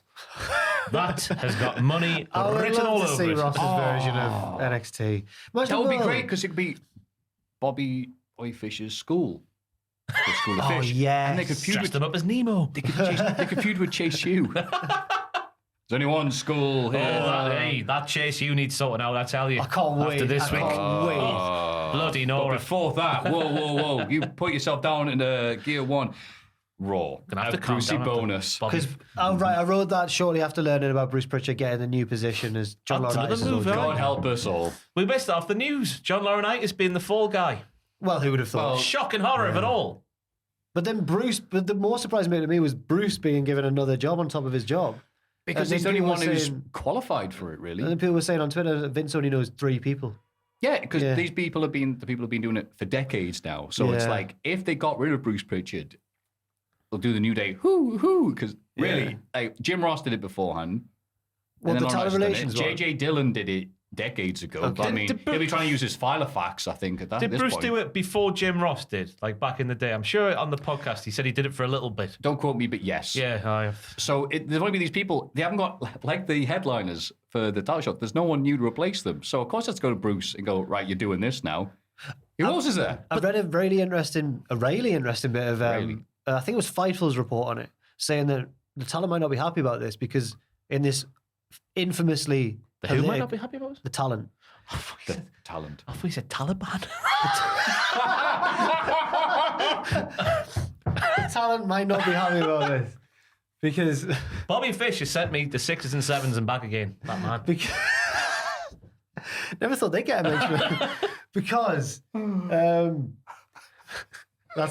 people are gonna be mentioning that in the comments. It's gonna be the mailbag. Just say anything now, Jack. No one cares about the rest of the sentence. No, sorry. Because in Fightful's report, I think they were saying that the superstars might not be too happy about this because in this infamously political landscape, they've got to ask for time off from the bloke who's the main link to Vince in terms of all these creative decisions and everything. So you can imagine like Bianca Belair going, "Hey Brucey, could I have 2 weeks off?" Bruce going doo-doo-doo-doo-doo down the corridor to Vince's office. "Hey boss, you'll never guess what, she wants 2 weeks off. I think we should push her down the card for a bit, eh?" But it's like the Game of Thrones. Ross has recently started watching this new series. This new show on Sky Atlantic, right? It's really good. Oh, what's it called? The Game of Thrones. Oh, I don't know if people have heard of it much, but it's really got me going after the first few Where are you episodes. up to? I don't know. I'm not even watching it. It was Oh, just a joke for a video. We thought you started watching. Damn it. Anyway, Bianca Belair opens the show and announces that Rhea Ripley isn't cleared to face her at Money in the Bank. And we'll get onto that because there was some confusion as to why this was. And Rhea responded to someone because someone said, "You don't look injured." Because supposedly you're supposed to come out in a full body cast, I guess, if you are injured. And she said, "No, I've got a brain injury," which is like, oh, that's quite bad, actually. Weird that, well, not weird, very surprising, actually, by WWE to not announce anything in the interim, but instead just coming out, yeah, we're going to have a 5-way match decide on your opponent between Asuka, Becky, Alexa, Liv, and Carmella. All competitors do the Raw thing where they come out and go, did someone say title shot? And then inexplicably, a certain person with a chin is mentioned. I know. I was shocked about that when they tried to rewrite history so he didn't exist. Yeah. By doing the match straight away again after. Was it 3 days later? 2 days later? It was a week. Because SmackDown was on Tuesday back then, wasn't it? Yeah. So they did it the next week. Aye. I'm talking complete rubbish. It was at the pay-per-view. And then they did it. Oh, yes. Yeah, when they did the redo. My mistake, yes. I'm just relieved that Charlotte Flair and Tamina weren't in this segment. Because you're going to look like Ellsworth. Becky looks to have the match won, but Asuka breaks up the pinfall. Carmella wins with a super kick on Liv Morgan. Backstage, Becky screams at Adam Pearce about Asuka costing her the match. Pearce reminds her that she has a Money in the Bank qualifier against Asuka later tonight.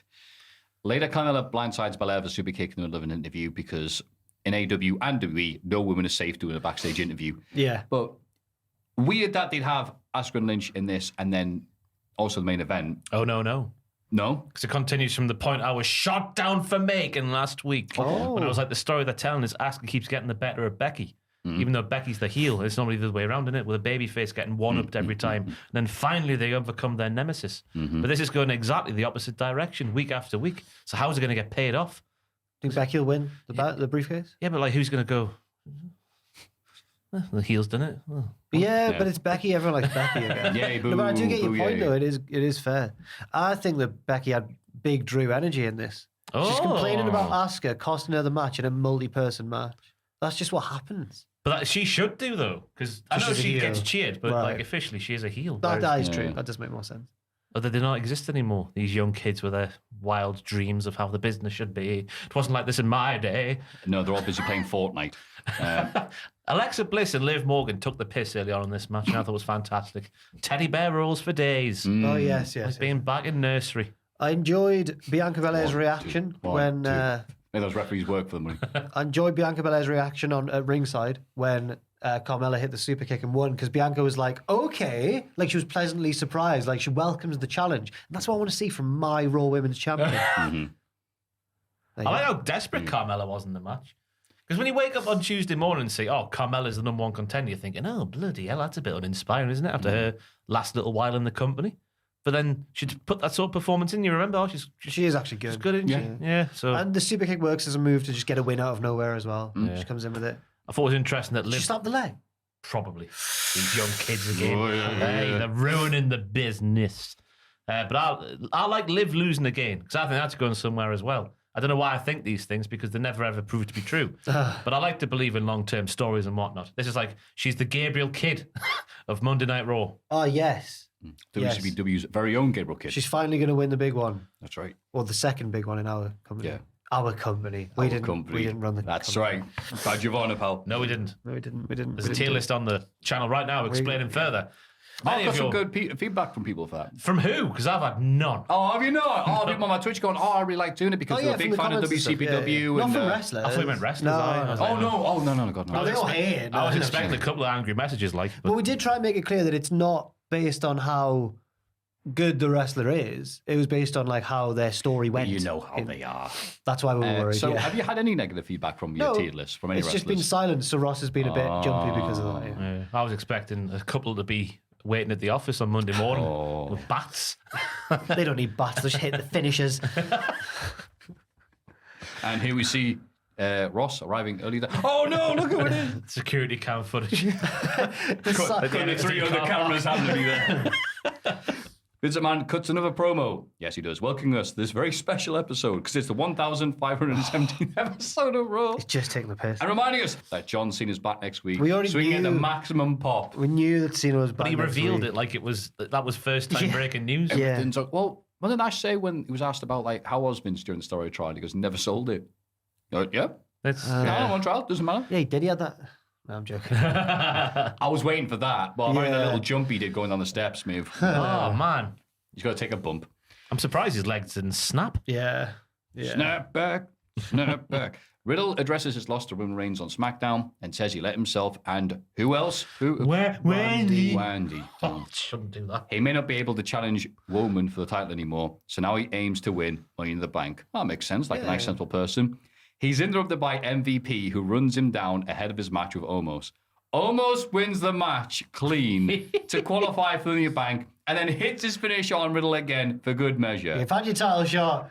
Get. I cannot believe it. Well, he's But out this of is the way. There's no new headliners. Riddle's No, right there is. there. Omos. There is. The Nigerian giant. The Nigerian giant Omos is taking us into the future, and I'm here for it. Yeah. He doesn't even need a bloody ladder for this match. Just- Look, if he wins that, like Oh, that, yeah. I'll never say anything negative about him ever again. Here we That'd be go. amazing. I Please. reckon we could actually see. Oh God, a bit of. Oh, All right. am I supposed to Allergic to bad booking. carry on without it? All right. Seth Rollins then heads. Oh, go on. Bro. I was going to say, I think the constant mention of Randy Orton's name is quite interesting because you could have Randy attack Riddle and then just be a dickhead heel as we all expect him to do because he's the Viper, the Apex Predator, all the other nicknames. But you could also have Riddle turn heel because he might realise in his stupid head eventually that he's focusing too much on Randy rather than the prizes. Yeah. I liked you too much, Randy. Made my career suffer. Yeah. Now I've got rid of you. I can keep more weed for myself, dude. Yeah. That was a good line from MVP as well there, like top shelf stash that has you divorced from reality. Oh, Yeah. divorced from reality. Oh no. Oh, yeah. Divorced from reality. MVP will fight anybody at any time. God. Sunny days. He's not a jobber, Chris. You are. Christopher.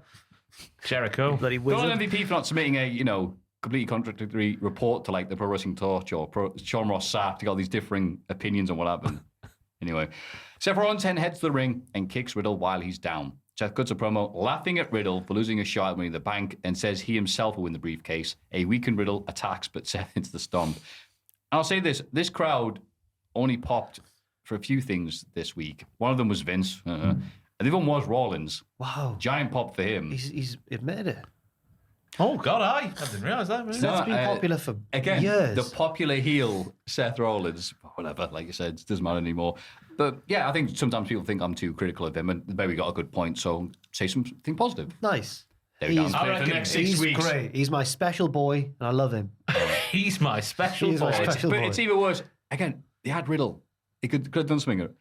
Evil Seth Rollins, who's just injured. Cody Rhodes comes out and beats him up. I'm like, yay! I'm like, Yeah. You would assume they're going to have a match either at MITB or the SummerSlam, and you would assume Rollins has got to win that one. Is 'Cause Rollins not in the MITB match? he's in the this might be a SummerSlam feud. Maybe, then. yeah, maybe. well, yeah, it says he himself win the briefcase. So. Oh. But he can probably get a title shot even if he doesn't. I don't think Seth's winning the MITB. I think Drew's winning the MITB. And then saying, I'll cash it in and Clash at the Castle. That would make sense. Yeah. The crowd will go mild if that happens. But I Even it- think that might be what they do. Yeah, I think Because it was so. going to be Cody, wasn't it? It was got to have been. Yeah. But then, yeah. Theory hits the ring for the invitational pose down. He talks trash about John Cena before covering himself in oil and hitting some poses, but Bob Lashley sneaks up from behind. Theory takes a selfie and sees Lashley behind him, but it's too late as Lashley squirts baby oil in his eyes and hits a spear. Theory rolls out the ring as Big Bob lifts the US title. Yeah. There was one moment in this segment which was inspired and that was the reveal of Bobby in the phone. It was the 2022 version of Janetti appearing in Michaels' mirror. Fantastic scenes. This was the sort of segment, though, where my mum would have walked in if I was 9 years old and I've just been watching Raw on my own on a Thursday night on Sky, whatever it was back in the day. She would have walked in at the exact moment where Theory was doing all this. She'd be Back in those days. what are you doing? Back in those days, that was like bra and panties, everything was all them as well. It was awful. It was hard to watch wrestling without... Yeah, it was very hard to watch My wrestling. mum wasn't a fan of Tori and Sable back in the day. Was she not? No, she didn't care for them. Well, my dad liked them. Very impressed by their wrestling abilities. So, yep. I like how Lashley is getting the big push behind him. But it is the US he's title. going to lose this match. It's the US title. I'm like, no. No. I think Slightly higher up, Lashley. there's a chance that Theory could lose because obviously his next feud is going to be John Cena. And I don't. That doesn't need a title, does I it? thought Cena was just going to mug him off next week and it'll just be a one-off thing. Oh, I think I'm going for a SummerSlam match, don't know. No, it's got to be the mugging. John Cena hasn't got time for He's not this. just going to come in for a Raw and go away again. I've seen John Cena do the Grandpa Simpson things like, who made Theory? Hello. He wants to call him out and stuff like that on But he the used to Instagram. I'm just remembering he used to show up and mug off Elias every time, every year. And then at Mania, I don't know. Oh, God, the Elias thing's in this bloody Raw, isn't it? Oh, yes, it's it is. good. Andrew Dawkins beat Jey Uso in a singles match with what? The Sky High. And I like... Shades of the Impact Wrestling's very own D'Lo Brown. Yes, who hit one at Slammiversary. He And certainly he looked did. great. I love seeing that move. D'Lo looks huge compared to those Impact lads. When I met him, I was like, wow, you're really big. You've met D'Lo? Yeah. Oh, He jealous. was like, yes, I am. Hello, little boy. Sorry, I have to sneeze. Achoo, and I was blown away. Amazing. What was I going to say? I like Jimmy Uso in the finish here. Jimmy on the outside thinking that his brother had won. Yeah. He was wrong. Oh, yeah, I was questioning whether Raw had taken place on the first of the month in this match because there was that many kicks and punches. It It was all kicks and punches at the start. for the first of the month. That Kicking a took punch a for the few first. seconds. Thank you, Jack. We all had a childhood. Aye. I didn't. I was born 30. Elias and Ezekiel catch up backstage. Wow, they're there together. Their fists, right? If you watch Yeah. it closely, they actually touch. No, they don't. I know they don't. All right, okay. I thought we were going to have to do another. Do you remember we were trying to see if Freeze frame. Duke Hudson or Indy Hartwell went for the kiss? I reckon. I reckon. I think we'd have to do another one of them. I reckon if we took this monitor outside and Jack, who admittedly, you haven't got the best eyesight, have you? You got No, contacts, I wear eh? contacts, and I've not got them in today. And he hasn't got them in. I reckon he could stand at that end of the street and we could put this monitor at that end of the street. So about 100 metres or more. I reckon he could see that the fists clearly don't touch. It was like It was pathetic. Oh, I thought it was well done. No, It's- just that bit. What you want? That's you want the little cherry on top It's of the asking cake, a don't lot you? doing that. What did you think of the beard? Really, all right. really good. Yeah. I'll say, considering I thought it was just be like a really cheap fake beard, Yeah. whatever. No, it was pretty good. You must go to the same place I go. Yeah. Yeah, I feel like Dan's going to put in pepper in a lot of images when we're talking look at about this, like, he's off again. You don't need to do They're all too going to be much, Baron Dan. Don't worry. Corbin's tummy, but I appreciate the effort. But you don't need to do too much, Dan. Don't worry. Thank you, Paul. He's got no comment. I'll do what I want. This is my ship now. Oh yeah. Look, you're nowhere near. You're right. That's not the shot I know, though. I'm joking. But it is. I thought it looked good. It was a good segment. Yeah. But it makes you question, doesn't Sorry, it? go on. If Kevin Owens is telling the truth and Ezekiel and Elias are liars, why are the company on the side of Elias putting all this on for him, helping him out with the editing and all that sort of stuff? Oh, yeah. Because I like seeing Kevin Owens get annoyed, because we all do. I think I'm getting a bit sick of it because it just seems to take forever. But it has made me realise that Elias is a better actor than I thought. Because it's like he's they're very different men, Ezekiel and Elias. Ezekiel's a big beta male, whereas Elias is obviously a big old alpha dog. Yeah. But it's, So, yeah. it's two different people. I don't know what we're Okay, at the end of this segment. Yeah, of course. Elias heads to the ring to do a concert, but Owens interrupts and says he doesn't have him fooled. He can do all kinds of things of computer animated stuff now. I saw a film the other day Oh, yeah. with dinosaur flying a jet plane. What is it? What film's that? Oh, I tried looking to see what it was. Oh, I thought you said a dinosaur on a roller coaster. Helicopter, innit? Helicopter. Oh, helicopter. Oh, sorry. I don't think it's Jurassic Park. Okay. Maybe it was. I've heard the reviews have been very negative about the most recent one. Okay. So I haven't bothered looking Well, at it. they brought But back, like, if Sam there is Neill. if there is a dinosaur driving a helicopter or piloting a helicopter, I'd be very happy. Yeah, they brought that in the casts of all of them together, and apparently people are like, no, it's not like Avengers. It's like, oh, all right. Fair enough. Shame, really. How do you mess up dinosaurs? Ezekiel interrupts on the Tron and tells Owens that both brothers are telling the truth. Elias sings a song about Owens is a liar. Owens interrupts him, so Elias smashes a guitar over his back. Because God knows Owens hasn't taken enough punishment on that thing the last few weeks. Well, did you see the gift going around from Ring of Honor? My God in heaven. I hadn't seen that before. And off the guardrail. Right. And then landing like upside down. Yeah. When you keep like that on against the ring. You're off camera there. He loves. No, I'll take the bump myself. He loves apron bumps, that boy. Giving them, taking them. Apparently, all the replies underneath said, Steen said, his back has never been the same since that bump. He said, he replied to it himself and said, almost had him. I don't know who it was. Was it McGuinness? No. He must just be like David Beckham. I watched an interview with David Beckham. Like, the interview was like, why I got so many toes, Dave, you weirdo. He's like, I just like the pine down. I just like the pine. Oh. She was only 15. Oh my God, no. We're not doing. Was that Batman? Yeah, Michael Caine for some reason. Oh. Yeah, no, there's no David Beckham. No. Jesus.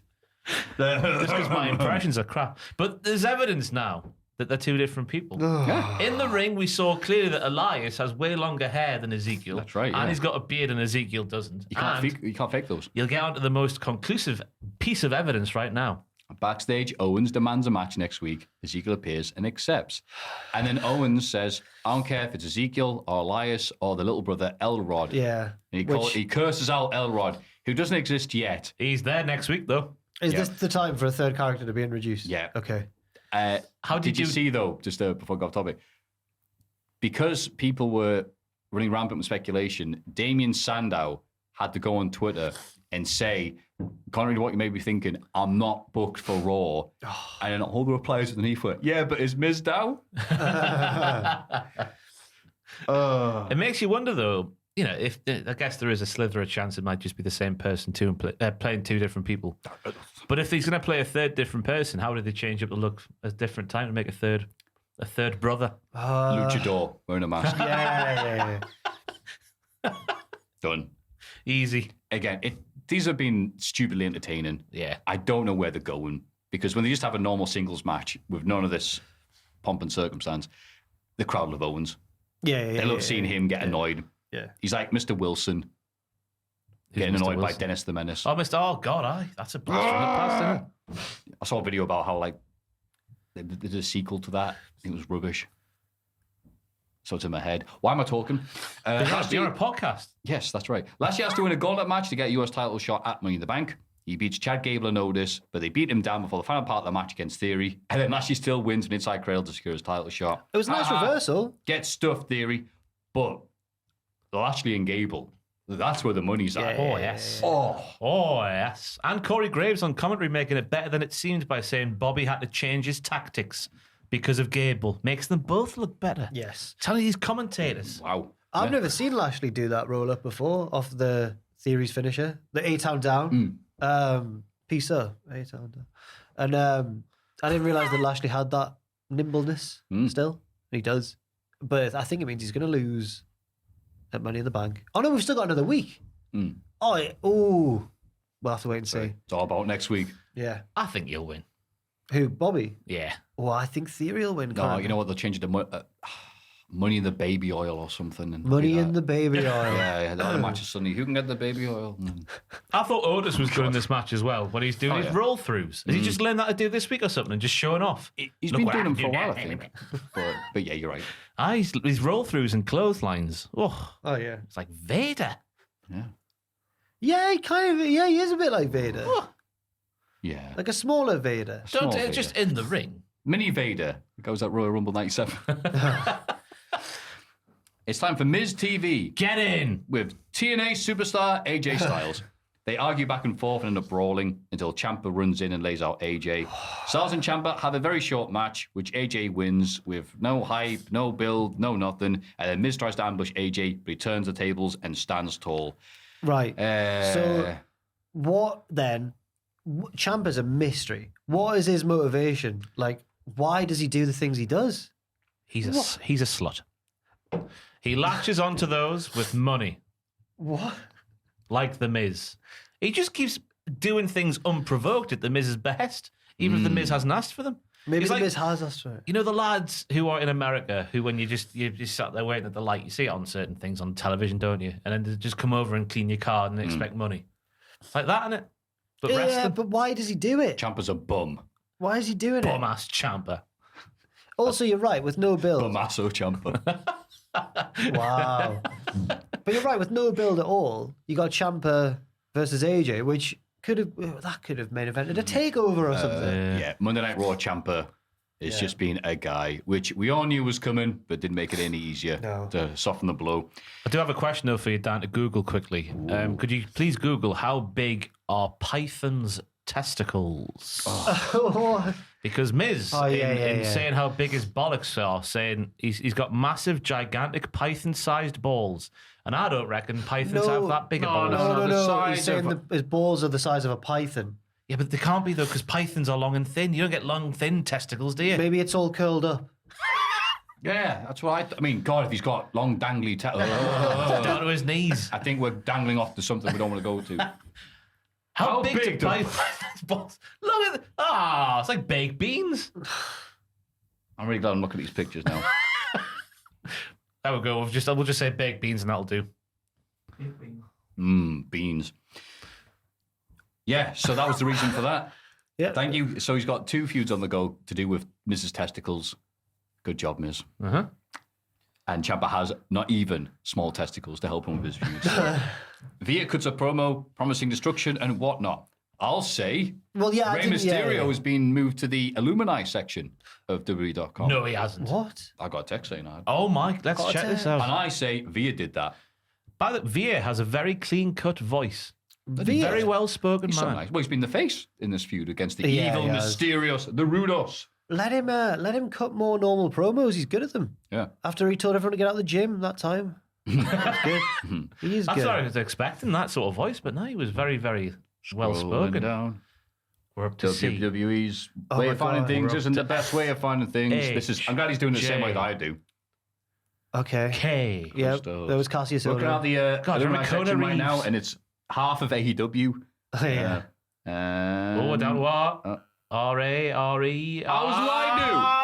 I do apologise. I was lied to. I feel like this happens once every year, where like someo's been moved accidentally to the alumni section. You know what? It was probably an accident. I apologise for giving Hey, false don't worry. information. But apparently the Mysterios won main event recently.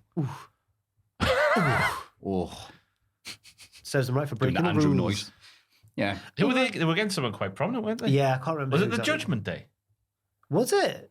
Wow. Pretty sure it was the Judgment That's a Day. huge main event Huge match Judgment Day. on main event. Hang on, let me have a look. Wrestle the pay-per-view. Mysterio's Judgment Day main event. Okay. Do we carry on while you're, or do we just? Oh, I'm getting- Yes, the main event. Asuka beat Becky Lynch to qualify for Money in the Bank. Becky has a breakdown to There end you the go, show. yeah. It's always a good way to end the show. Judgment Day relegated to main event. Yay. Oh. Well, there we Don't know go. who won the match. Doesn't matter. No Sure. one's a winner on that the, show. The Judgment Day one. Oof. Big oof. What do you think of Becky crying? She's good at it. She's good, yeah. Yeah. What was- She's doing the Kevin Owens thing where she's having a breakdown and we're supposed to go, ha ha, but it's like, yeah, we do like you. Yeah. Bum ass Becky. I don't know what to think of it.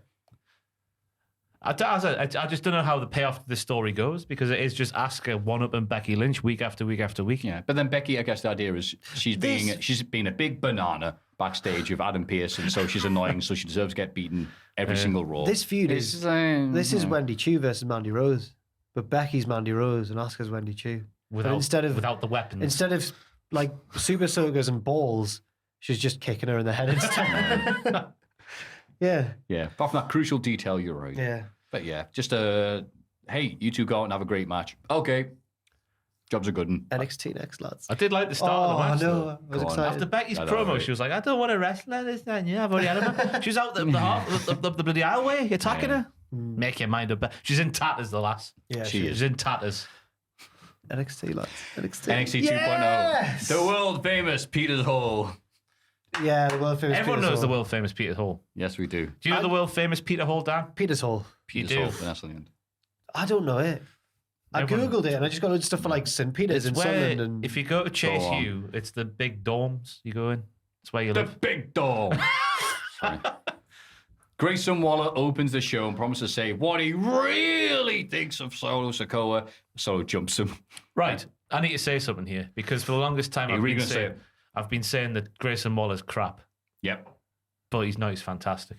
Oh, this is a 180. Because I've completely 180 in here. Because you would think after so many weeks of so many crap promos, if they had any intention to give him something good, they would have given him it. But it's been crap every single week, and it's not getting any better. This week, he says, we all like Solo Sikoa because we're all solo in our lives. We're all lonely. He's the greatest first-generation superstar in WWE history. They're crap lines, but the fact they're not getting any better means it's on purpose. It means it's fantastic. Oh, There's I don't know about that. Yeah, I can't follow that. Hang on, let me get my chalkboard out and put that. He's so crap. Yeah. He doesn't know it, but he keeps coming back and doing the same crap stuff. He thinks he's class, but he's not. He's crap. Yeah. It's the self-awareness now. I'm on board. Oh, you're right. He's supposed to be crap. Okay. Deliberately crap. Yeah. Okay. I make sense in my own head.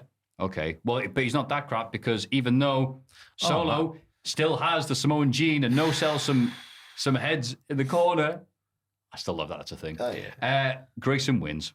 This baffled me. I was baffled as well. Solo's on an upsurge. Grayson's, he's hanging out with Tiffany Stratters. Right? It was long-term storytelling in the confines of a singular match. Really? The story, it was a procession, wasn't it, for Solo Sikoa, until it wasn't. You're like JVC trying to sell me rubbish here, Ross. Go on. The match itself, I like. JVC, QVC. Because the turnbuckle got Whatever. dislodged earlier in the match. It did. And that was ultimately Solo Sikoa's downfall. That's where the long-term storytelling I'm talking about is. Okay. But why did... It was a fantastic heel win. But my question is, why did Solo lose and what does it damage him? It's Barcelona versus Chelsea in the semi-finals of the 2012 Champions League. Okay. Barcelona battered Chelsea. But then Torres goes up the other end and makes Gary Neville come in his pants. That was nice. Sounds like the SmackDown locker room. It's interesting. We'll have to tune in next week because it is. Oh, we'll have It was a massive shock because it did just look like a glorified squash match until it wasn't. Yeah. Until he lost. But I'm confused. I thought Solo was going to win. Do you think they're drawing it out so Carmelo Hayes gets a few more defenses until Solo comes a knock-in? But they've got to give Solo something to do in the meantime, which is a feud with Grayson. I think the NXT lot are like, oh, we thought you were going to take like Braun and Cameron and Hayes, and they're still here. So yeah, you stay here, Solo. If the seat becomes available, you can sit there. But right now, it's there. Yeah, I guess so. I guess they're getting him. He's simmering.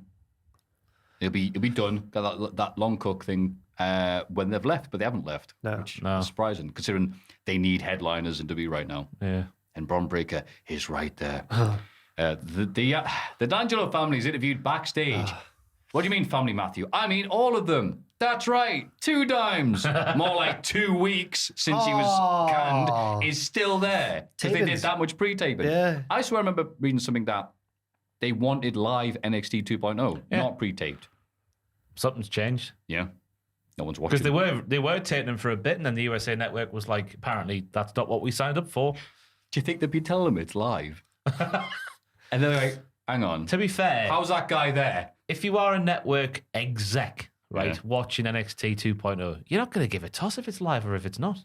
It's just that good. You'd be cheering when the adverts are on. No, you'd be crying when the adverts are on. Dominoes. I need more. Tony's ready for the North America title shot later on. No, you're not. But says that if he doesn't win the championship, there's going to be hell to pay. Oh, dear. I mean, hopefully that's the last time we see Santos Escobar and his little pals. He's not Raul anymore, is he? He's got a fancy Dela Cruz. Del Toro. Del Toro. Ulysses Dela Cruz used to be a footballer. Anyway, whoever his little, forgotten what are they saying, me, Maffew? I'm drowning. One's Joaquin Wild. Joaquin Wild and Del Toro. Javier Del Toro. Yeah, I don't know what it is. Hopefully that's the last week we see those two dressed like. D'Angelo. Yeah, no, not dressed Thank you, like Dan. Dan. Yeah. Aye. Yes. You okay? I've forgotten the name of the faction now. Legado del Fantasma. That's the last week we see them dressed like that. And then next week, because I assume is next week's taped as well? Do you know? We'll see. We'll know if two times is there. In this batch of tape. They might have written 2 times off with what happens later on. That might lead to him being written off. So we'll see. They haven't killed him yet. I can't believe it. They might do after this. Yeah. After what happens. In a vignette, we see Jordan Devlin, Oh, no. driving a vintage car and looking out from his Dublin penthouse. This is my penthouse. This is my city. It's Dublin. Why do they? Except he's not Jordan Devlin anymore. He's JD McDonough. McDonough. If I'm going to leave my city, my big house in Dublin, it's got to be for something good. It's got to be for NXT 2.0. He looked like a monumental whopper in this vignette. Not because He of the looks like car. that normally, though. I know, not because of the square head. Oh, we're body shaming again, aren't we, Maffew? We're terrible human beings. Oh, yeah, you're But right. because It's okay for him, though. he winked while wearing sunglasses. Does he wink? He winked. I couldn't How can you tell. tell? Because you can see his eye go, unless a fly just flew in it or something because of his stupid convertible car. But he looked like a bit of a whopper when he did that. Who winks wearing sunglasses, eh? JD McDonough does that too. I didn't realise he winked because he was wearing sunglasses. That was that was the only takeaway. That was my only thing there. Right? Straight from the set of The Irish Heartbeat, he winked while wearing Irish sunglasses. JD McDonough. I love that he was speaking and he was out in his car. I thought that was a really good look for him. I can't see wait what to he's see done more there. of him. I see what you've done there. In the match we've all been waiting for, Caden Carter and Katana Chance beat Valentina Feroz and Yulisa Leon. Yeah. I've been waiting for this match for ages. 'cause- Cowie Girls versus the Dancing Queens. Yeah. We're here. I forgot Katana and Chance were around. I'm like, where have they been? What? Festivals. Yeah, Summer. they're the... Be like, the Rave Girls. like Jack and their fanny packs. Yeah. But Give it all the Yulisa, bone. Popping pills. Leon and Valentina Feroz, they were backstage one recently with someone. With someone. Oh, right. They're the ones. Yeah. With who? Who's that? Sanga. Oh, I was Sanga. The Playboy himself. Yeah. He couldn't see because when he stood up, he's so big, he stood up, they went, But yeah. But they lost this one. They did lose this one. Yeah, we'll be back on the couch now. But yeah, Carter and Chance on a nice little Yeah. thing with the 450 The at the end. tweener rave girls now, as we'll see later on. Oh, yeah. The And between raves. Yes. Something I really appreciate in professional wrestling is when someone's trying to do all this fancy bollocks and then someone goes, nah, I'm just going to hoof you in the face. Mm-hmm. And Caden Carter at the start of this match did one of the finest examples of recent WWE history for me, of just a kick in the face while someone's going, dancing and all that sort of stuff. It was a very pretty match, though. Jinder Mahal's looking, that's a good idea. All I them think I'll moves- write that down. I don't know. I know. Obviously, there's a lot of these old-time wrestlers like, you don't call it in the ring anymore, do you not? You got to rehearse all your matches. Oh, Booker T, shut up. Good, I say, because some of the stuff these lasses were doing in this match was incroyable. Yeah. Je vavavoom and all that sort of stuff. The stuff in the corner where one of the Cowie girls pinned their opponent in the corner. The other one flew in. Fantastic. Oh, it was good wrestling. Oh, yeah. But I just didn't know why to care about it. I think it was a nice restart because Why would you care about it? Well, later on you will care. later on, because it yeah, started yeah. on your left. But it had all sorts of cool moves, though. Elevated X Factor. Bow. Yeah. Oh, sorry, tell me. The alley-oop. Bow. I got everything. Ow. I got everything. There was a bloody alley-oop moonsault, I've called it, because they sort of threw it up like a bee ball. And the finish as well, It obviously. was all right. I feel bad about the way I described it there, actually. No, I agree. There's little reason to care, but we enjoyed it along That's the a good way. name for a tag team. Little Tag team, a reason to little reason to care. care. Wesley cuts a promo in the ring. It's actually really nice because you talk about, like, look, I've had a lot of setbacks. I had my partner, who I won't name, he was left for unspecified reasons. I got my head kicked in by Zion Quinn, but then I beat him up. And I'm back to being good. And the crowd are like, yeah, we love you. We love you. We made you plans, so we paid to get in, but we love you. I disagree with Wesley Lee. You disagree with Wesley Lee? He gone, I've finally got to say what's on my mind. You've been on your own for about 2 months. He's just Hey, been it's- finding himself, Jay. You can't just bounce back. Went to the beach, did you? Okay. I don't know. He Got did. He nothing went, against he went Wesley. to find himself at the beach. Went to the caravan park at Whitney Bay. I thought the tears were impactful. The story was real. The fire was spicy. I thought it was a great babyface promo.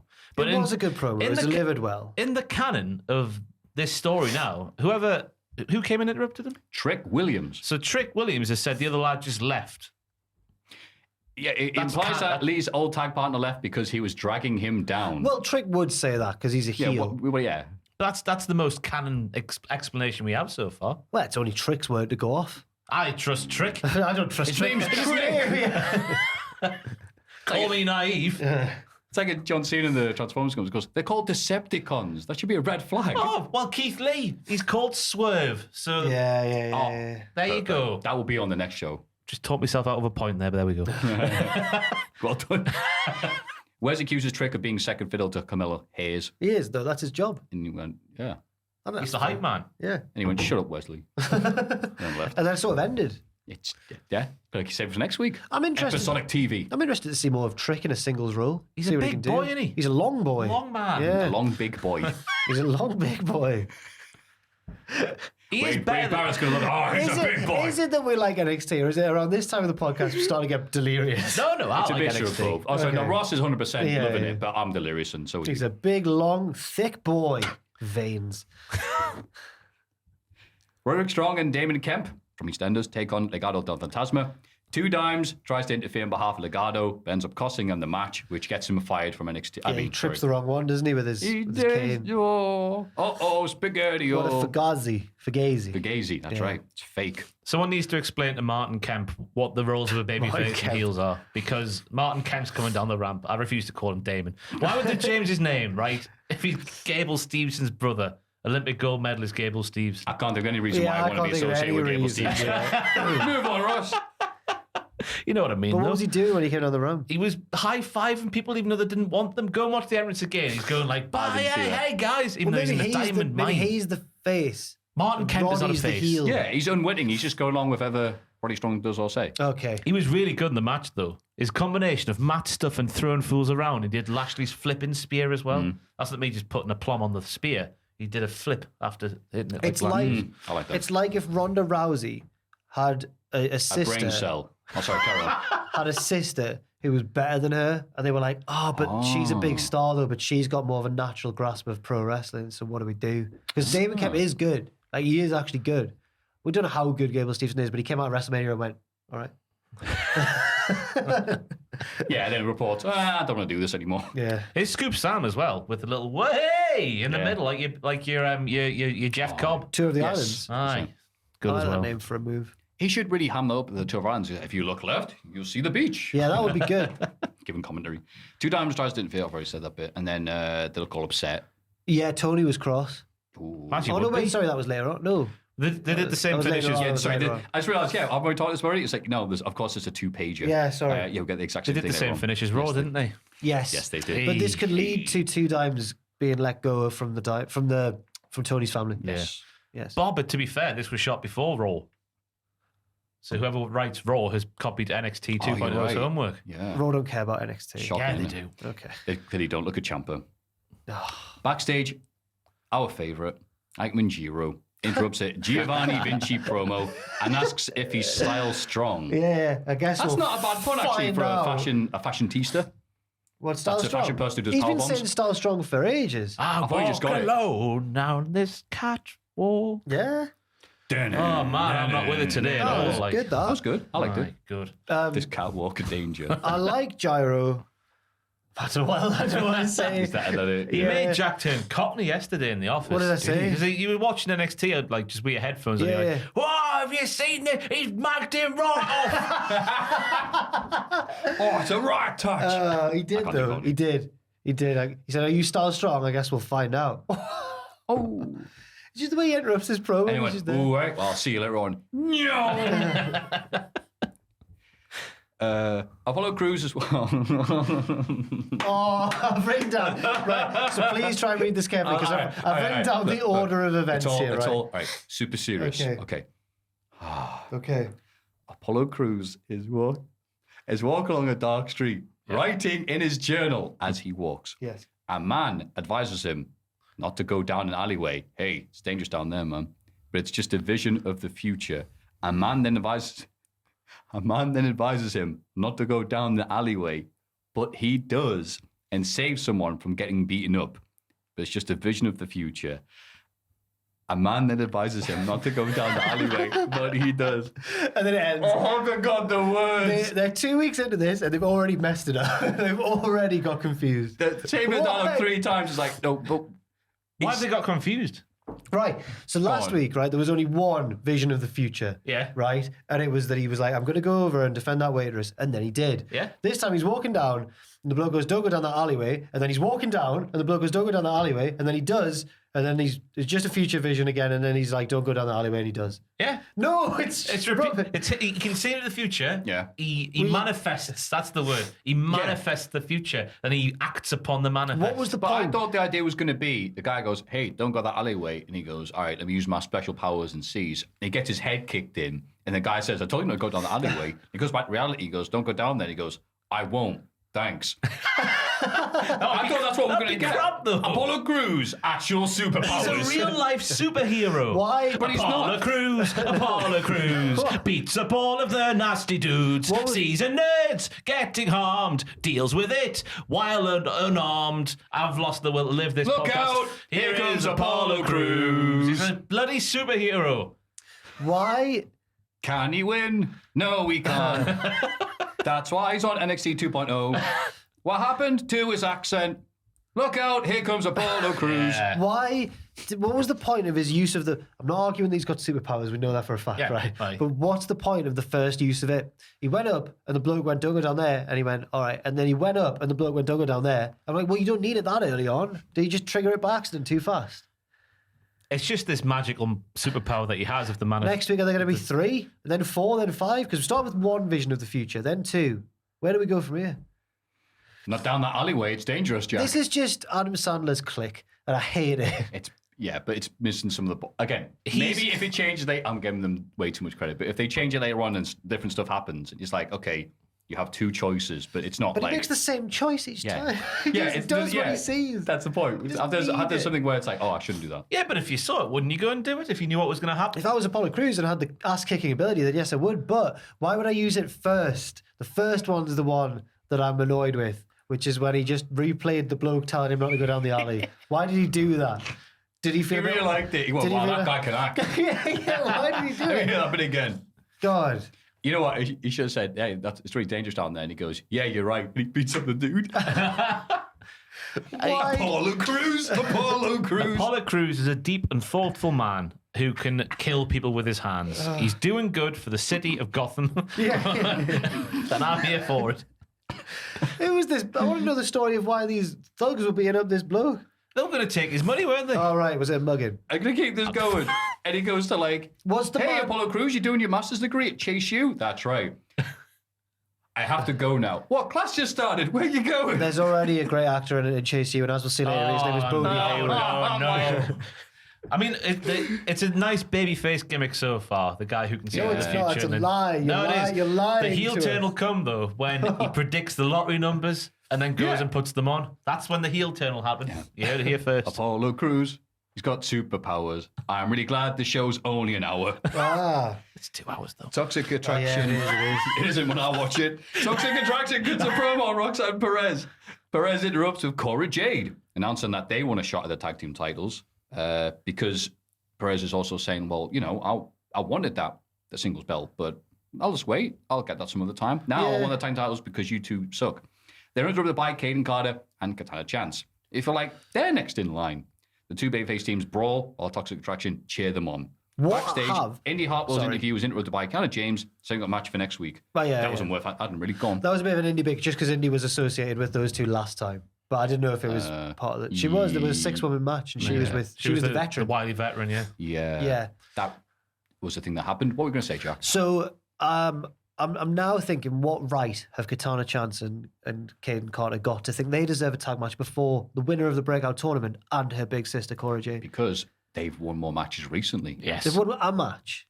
Have they won more? Exactly. That's it. That's all it takes. It's not a deep They've division. been off at Creamfields and Tomorrowland and all that, the dancey festivals. I just think we can put this promo from those 2 Cowie lasses down to a come down. They've just having a bad come down after a massive trip and they've just felt a bit bad. But this segment was a roller coaster of emotions for me.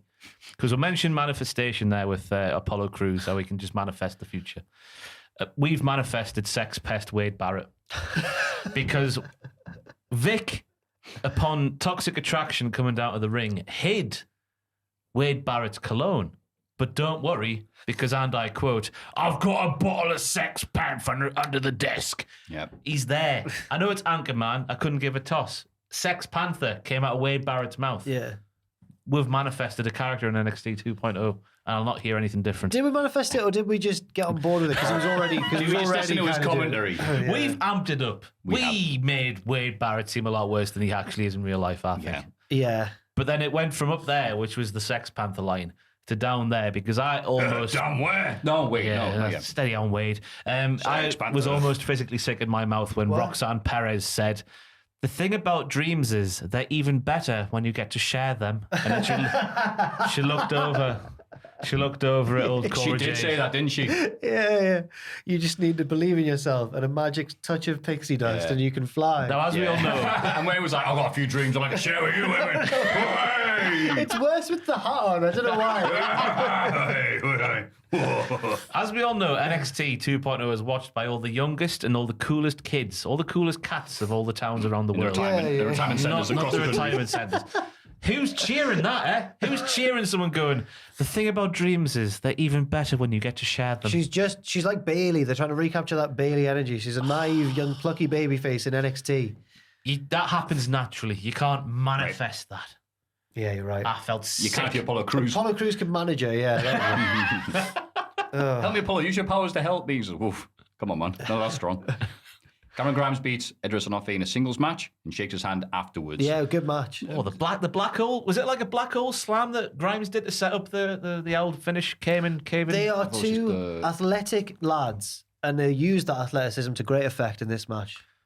I like that Cameron Grimes didn't kick them when they were down after the match, though. Old Idris. He shook his hand. Malik, yeah. Malik, shook his hand. Was it the story last week? Yeah, it just wants them to be better. Doesn't hate them. Yeah. Just wants them to be better. Yeah. It was.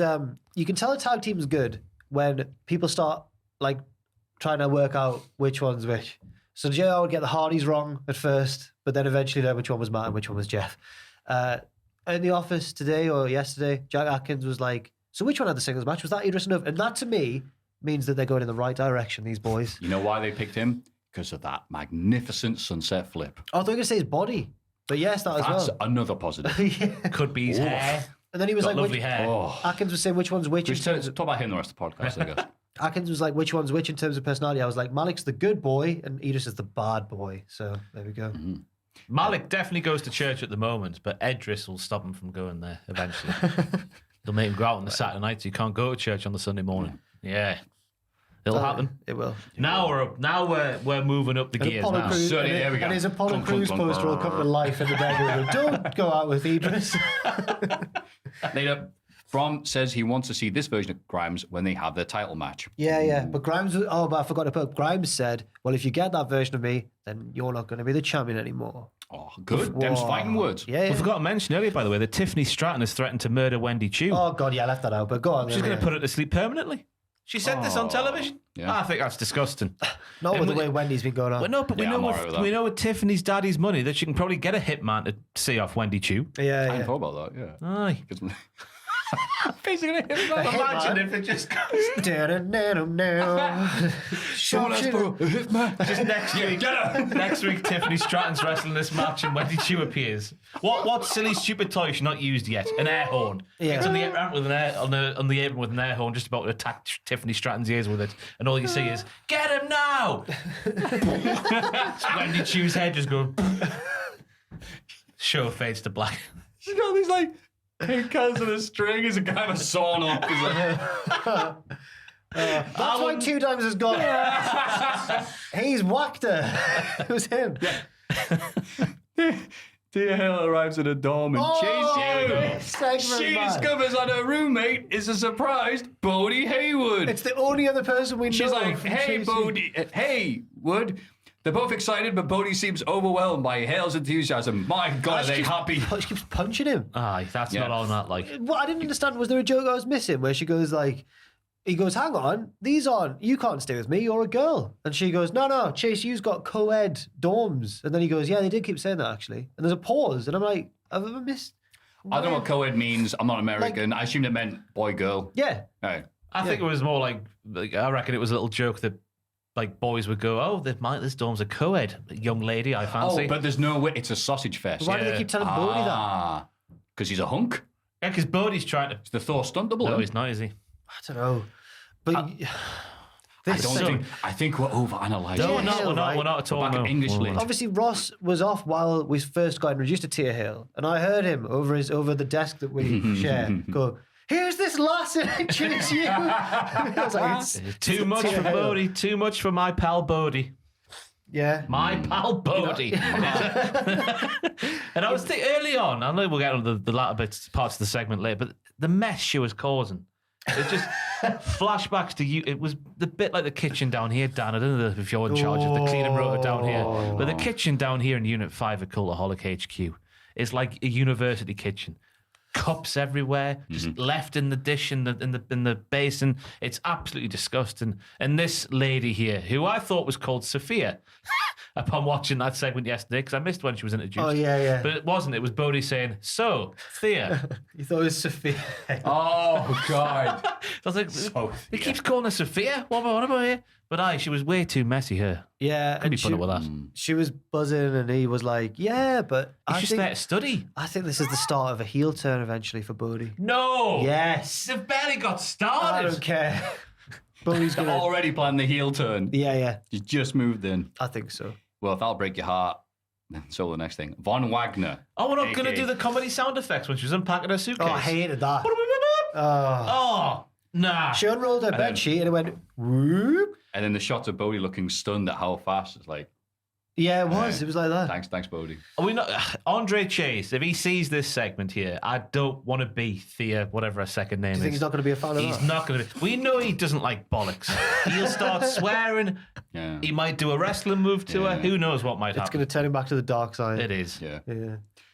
Von Wagner heartbreakingly beats poor BJ. Yeah. Throughout the match, he targets BJ's injured left arm, No, he didn't. He targeted the other arm. No, don't worry. even though it was the right arm he There injured. you go. But it wasn't injured, though. We It was his fighting arm. we remember it was the right arm that was injured because the doctor went, That's "Why right. is your right arm recovering so quickly? Why is it strong?" Wanks a lot. Yeah, because he wanks. He's a massive wanker. Yes. But no, instead he was attacking the left arm. Which I like to believe was just getting this left and right wrong. But the Yeah. commentators were covering from quite well, saying, no, he wants to even up the damage. Shut up. You don't know, do you? You just want to. Hey, get his left arm. He went. That's not how wrestling works. You see a weakness, you attack the weakness. Wrestlers are never trained how to work the right hand part of the body. You Von gotta Wagner's just not trained. gotta That's why he's in NXT UK. That's too far. He's now. good. He's good. Hey, he does all of his what? moves very well. Wrestling. Fighting Woolly Mammoth. No. Everything else that isn't in the ring, he really struggles with.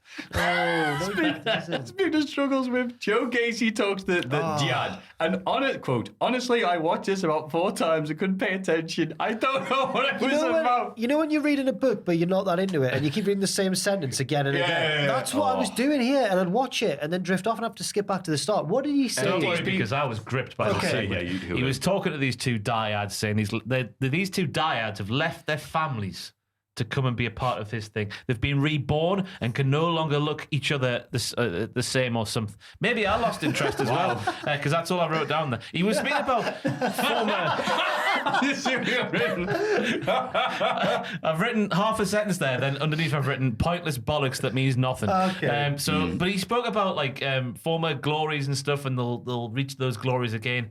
I think it's our Scouse friend and his friend wherever he's from. Where's the other? I assumed he was also from there. No, he's not. No, he's not, yeah. As He I gave barely some, speaks, so I forget. someone give him tours of Liverpool. Go, this is the Liver that's building. right, There's Sadio Mane. See you later, mate. And you look on the left, and then Bob Wagner will look on the right, like a wall. Oh, don't see the appeal. Alba Fire beat Lash Legend by DQ after getting hit with her own baseball bat. Yeah, Lash Legend, yeah. She the didn't care. irony. She didn't care about the winner's purse. She just wanted to beat her up. Silly, wasn't it? Really? It was. Yeah, It was. really She's not silly. got that many wins under her belt, Lash Legend. She must be really poor. She should just get our bloody cult members to do our dirty work for her. Oh, She's Joe not being Gacy now. Yeah, well, I know, but Lash Legend's a better cult leader than Joe Gacy. Yeah, she had about 20 of them. Joe Gacy He's lost all those had numbers. an entire army, Yeah. and he's been whittled down to 2, whereas Lash Legend, if she still has that chat show, has hundreds of cult members. Laughing like that at everything she does. I think on a recent podcast, I might have lost my mind a bit because the comments were saying, or was it on my Twitter? I got some feedback from the podcast. Apparently, I was claiming that Lash Legend was tall because she was a women's basketball player. That's the way it came out. That's right. Yeah, can I borrow it up? Because was like, wait, she's tall. And I corrected you, and you didn't seem to know what I was saying. I just left it because it was funny. So the point is that she's tall, which obviously helped her become a women's basketball player. But I thought becoming a women's basketball player... Yeah, but the way you said it... No, it's when she was at school one day, it was PE lesson. And someone threw a basketball jersey and she just went, woo! So I watched it back and I was like, oh, God, what am I on about? For sure. Yeah. The match, Doing a podcast is great. The match was impressive, I thought, though. Lash was doing big power moves until the finish. The finish let it down. Yeah. I like Kitty Ray. Oh, we all like Katie Ray. No, you mean Alba Fire. Alba Fire. Yeah. She's got a fiery baseball bat. Yeah. I hope Fiery so. personality to match, eh? Hey. Oh, you see, Carmelo Hayes retains the North American title against Tony D'Angelo after Santos Escobar slips him a pair of brass knucks instead of Tony. Tony is fuming to close the show. Yes, it's the exact same finish they did twice on the show. I'm beginning to suspect that Santos and the crew can't be trusted to do the things they're ordered to do. This is like when Cena joined the Nexus. Yeah. And they would just cost them matches. And they would do nothing. Yeah. Oh, well, you did the thing we didn't want you to do. See you next week. The spot with because if he's trying to pretend it was an accident, he went the other direction. He missed horribly. I think it would have been better if it had gone through his legs.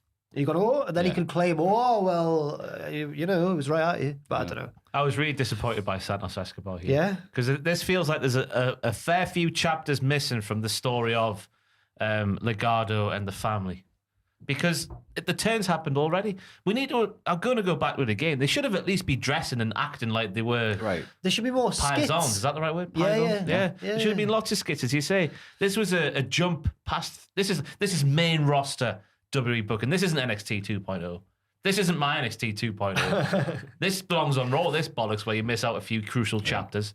Disgusting. Yeah, NXT 2.0 is just really, it's a journey, isn't it? It is a journey. Yeah. And the more you go along on the journey, the more rewarding it is. Dan, do you watch any NXT?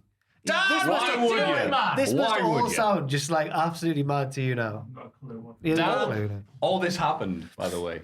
One show. Dan's like making notes going, this is the bit where they fantasy book a show that doesn't exist. This is the bit where they've all dropped acid outside. Not only are they making this up, they're criticizing their own stuff they've made up. Bizarre. Apparently people listen to this. Anyway, But I assume that it's now over now, the family, and it barely even got started. I'm glad because you said they skipped a few chapters. Yeah, all the entertaining ones. Yeah. They went straight to super duper serious. Yeah. And it's like, I don't care. None of yous are good actors. Oh, well, now. Hey, it's super serious to meet. But like, well, wait. Go Well- back to doing comedy stuff. We like you doing that. Now he's super serious, like, pillar. Hey, you shake my head Cody? now. Yeah. And then that's what's like, all right. Do you think he looks like one of Blue? What? Looks like Anthony Costa a bit. Yeah. A little bit. Yeah, definitely. Yeah, sure. Do you know He the does, members yeah. of Blue? Not off the top of my head, no. Anthony Costa, Simon Duncan Webb, Lee James. Ryan. Duncan Nah. James. There you go. Lee Ryan was the one with the pipes. Yeah. He just...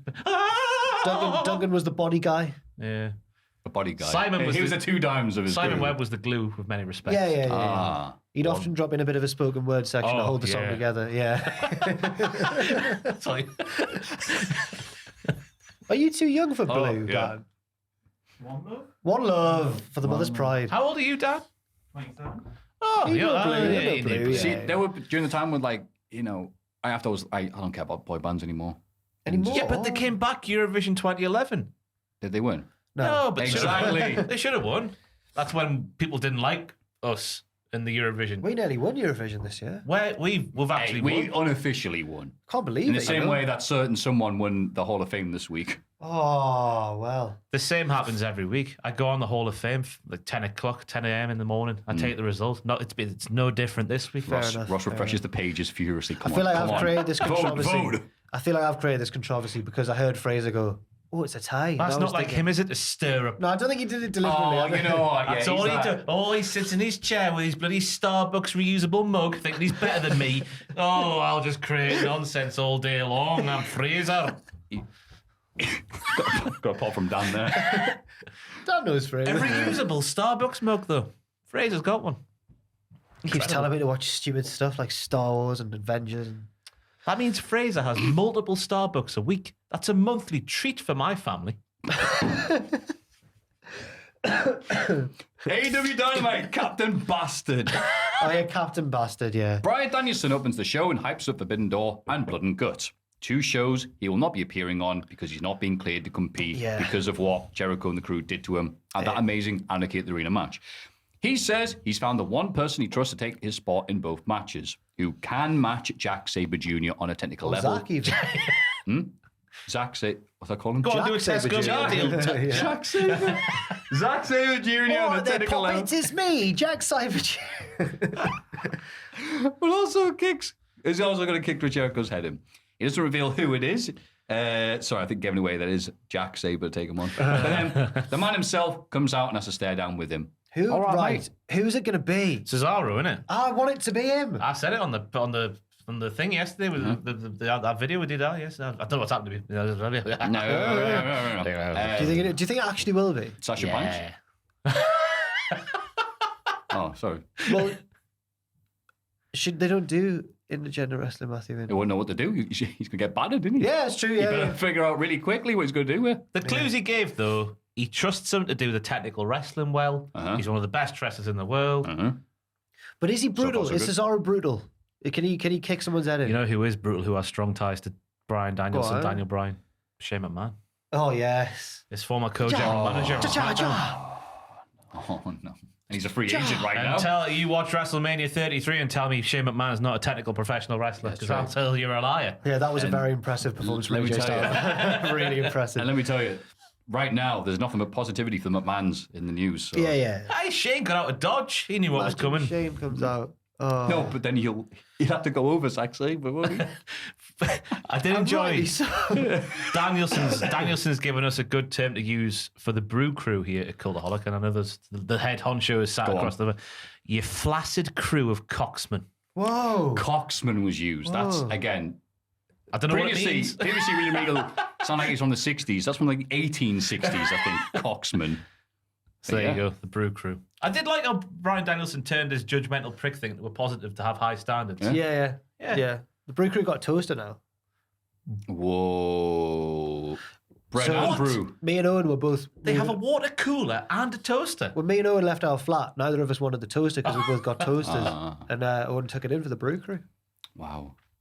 Luxury. How many slices, Dan, does it hold? 2, 4? I think it's a 4. Oh my God. I've only got a 2 for at home. But he donated one. Well, Owen did, Big bucks, and I didn't Jack. stand in his way. You know, I was Finley letting Becky Lynch go into the Royal Rumble. Orange Cassidy teams up with Roppongi Vice to beat the United Empire of Ospreay and Aussie Open. Who are losers, by the way. Crap, aren't they? You know who's really benefited from this with Bindor? Orange Cassidy Yeah. and Trent. Yeah. I've written down here about the UE were quaking in their boots when they found out the dangerous shooter Trent Barretta was there after beating their asses on Rampage. I think this is just so that Orange Cassidy gets a few wins in before Yeah. Ospreay beats him. It was a pretty predictable result, you know, ahead of the match with Ospreay at the weekend. But even still, they've done Aussie Open a bit dirty, haven't they? Yeah. It's certainly, I love Aussie Open. Very talented bunch of lads. But I did laugh when Ospreay went for the space flying tiger. Is that right? Driver? No, it's to the outside, not the driver. And then Orange Cassidy countered it by moving over. Yeah. There'll be a lot of that in the match, I think. but Yeah. I'm looking forward to it, given how good Pac versus OC was. Yes. See how yes. good they were in this match here. They had a little one thing where he's flipping around their head and Ospreay's head, and he did the he did the Stun Dog Millionaire. That was the one. Yeah. And Ospreay showed he was stunned by doing this. Like I said, he's a good seller, Ospreay. Method acting. I can't believe I'm doing this. Third place in my move of the week after the 2 promos we heard from Pac and Sheamus was Mark Davis's pop-up pile driver thing. The close your eyes and count to. Yeah. That's what it's called. That's what it's called. 4? No. Yes. No. Close your eyes and count to. He did that in flip. WCPW. It's the first time I saw him. I went, Oh, this really? guy's a big dude, and he hit that. And I went, bloody hell. It's called that because that's a Run the Jewels song that they came out to on the Indies, I think. Oh, Yeah. Thank you. Yeah. But close your eyes and count to F word. Oh. Fake. I thought, you know what? I just thought Yeah. it was a big Australian term. No. You Because just it like, sounds you like like to something Run the they'd say. Jewels. Oh. I dragged my mates to see them in a festival once. Said, no, they're good. They're not just like, they're actually quite clever and political and switched on. I mean, as we walked in the tent, the song they were playing was like, F, bitch, kill. It was just like that. always happens, It was innit? like, oh, quite political. Yeah. No, come on. Raw is good. Austin Theory. There you go. Christian Cage comes out to explain his actions last week. He says that he was never going to let Jungle Boy get away from eliminating him from the Casino Battle Royal last year. Oh, he holds a Good grudge. God, I forgot about that. Oh, weird old man. Especially due to the fan reaction cheering him. He says that he never came to AEW to help the next generation. He came here to make money, and that's it. He brings up Luke Perry and says, you know what? I'm not a father figure to you. You've got a father, and he's dead. Jesus Christ. And then insults Jungle Boy's mom, like he did after the Dynamite last week. And she fancies me. Yeah, You're That was mad. good. fancies me. Yeah. That was good. Before finally Luchasaurus cuts him off, and Luchasaurus goes to attack Christian Cosmo and goes, hey, look, I'm sorry, I'm a big fan of you. Hey, and what happened to Marco Stun? And Luchasaurus is like, oh yeah, you're right. And then they leave together to talk in private, and Christian looks at the camera and goes, Do you remember at the start of AEW when Luchasaurus was a dinosaur who had a master's degree, and every single time he spoke very eloquently, he mentioned that he had a master's degree. What's happened over time that he now has just been reduced to going and now being a silly man? I object. He's mad. His partner's just been attacked by Christian. No, but he should be clever. Yeah, he should be cleverer He than shouldn't that. be falling he's for mad, Christian. he's He should- furious. No, why did he He's fall not. for Christian's ruse? Christian went on the camera afterwards. He didn't see that. Luchasaurus is a silly man. He is. Luchasaurus didn't see that. He is But he going, well, believed I don't like him, but he's going to pay us. Luchasaurus, right now, if I'm Jungle Boy, I'm not being his friend ever again. no. This is already a betrayal. Luchasaurus needs to look and consider his options because his partner's been attacked and Jurassic Park did really badly at the box office. So He the wasn't in dinosaur that. boom period's over. Can't wait for NFT Saurus to come out. Oh. Lucha NFT would have been better, sorry. And then in a... He was go on, sorry. He was lambasting podcasters as well, and people on social media who think their opinion matters and it doesn't matter. He was. He used to have a podcast. We've worked in the business. Oh, no. We're just the same as Edge and Christian. Yeah, we Former are. business workers with a podcast. Yeah, we are. You hypocrite Christian. I liked it. I thought, oh no. Oh, okay, it's all just right. leave it. It's fine. It's It's okay. all right. Yeah. I don't know what See? Look how professional we are as a podcaster. But yeah. Podcast group. And then, amazingly, you'll never guess, Malachi Black somehow beat Penta in a singles match for the thing that he can't appear on. Pac comes out to stare Malachi down, but they're interrupted by Miro on the Tron, who promises to redeem all you pagans. He's going to drag us all with him. He's going to redeem us all. Yeah. And I'm up for it. You tell the coward the Redeemer wants to talk. Where's this going? Because he's directly calling out someone who is God at this point. Tell the Redeemer. Or do you think God is a wrestler he was going to Yeah. bring down? Vince? No. That was a Pink song, wasn't it? God is a wrestler. No, but I think that's great. He says, all right, who's your god? Oh, yeah? Beat him. Yeah, beat him. Who's Thor? Damn right, you beat who's Thor when I apart beat from you. JBL? Who's a wrestling god? Is Omega? Has he called himself a wrestling god? No, he's Mizawa? dressing cleaner. Who? Mizawa? Mizawa's dead. God is dead. You've been reading your Nietzsche. I was gonna go through the 4 pillars of heaven from my favorite promotion. All Japan All professional Japan. wrestling. Yeah. Oh, why can't that forbidden door be open, huh? Why can't Kabashi I blame Motoko. Bashi. turn up and just? Oh, God. That's obviously the reason behind it. Hangman Page beats the debuting Silas Young. Why not have a debut of a That guy young on the whippersnapper, son. Oh God, no. No, day over 55. Can I just say from that Penta match, you know go on. how he did the big thing at the start and he landed flat on his back and was like, oof, me back. And that played into the finish. That can't have been planned. That was the story of the match, how his back was the downfall. Do you reckon they had to set the, would you mind doing one of those Tobey Con hellos over the top rope and just land on your back on the floor? Well, and then you that'll asked be me. the finish at the end there. Maybe it was a happy accident. Yeah, I like to think of it like that. But Penna's got a lot of stuff in his mind. Isn't that Triple Mania? He lost on the weekend to was it Blue Demon Jr. I think it was. So he's going to have to defend his mask against Villano 4 in a few months' time. That's a big deal. It's a big deal on the All Atlantic title. Villano 4 is like 103 years old. So- Yeah, but he fights like he's 50. Okay. Dude, the guy's like, all right, you go for arm drag hurricane. What are you going to do? I'm going to punch you in the face. Sweet. I love him. Anyway, Adam Cole tries to cut a promo afterwards, but is again interrupted by Jay White. What a cook. What a little cook boy. Adam Cook. Adam Cook. All right, Booker T, stop it. Who mentions again that nobody knows who he'll be defending his title against. He gets in the ring and taunts Hangman, and they brawl, also pointing out that Adam Cole lost to Hangman Page twice, so why should he get a title shot? Good logic. Cole thinks about hitting him with the IWGP title, I was like, decides go against on, it, Cole. and helps him beat Hangman down. Then Okada makes the save and helps Hangman clear the ring, and then they announce it's going to be a 4-way. Da-da-da. which I think is interesting. New I'm not Japan don't convinced do that was the real Okada me. What? Because they said he definitely wasn't going to be there. And he was there. It was a mirage. Then they went, wait, Danielson's out. Hey, Okada, how would you like a new house? I like the little noises during Okada's entrance music. Wee, wee, wee. Oh, it's great. It's one of the best themes. Tanahashi can do that too. No, he can't. This is a real New Japan hero, as I tweeted. This is what a real Yes. New Japan generational babyface looks like. I hope And Silas Young's on the card on Sunday, me. Why? Big fan.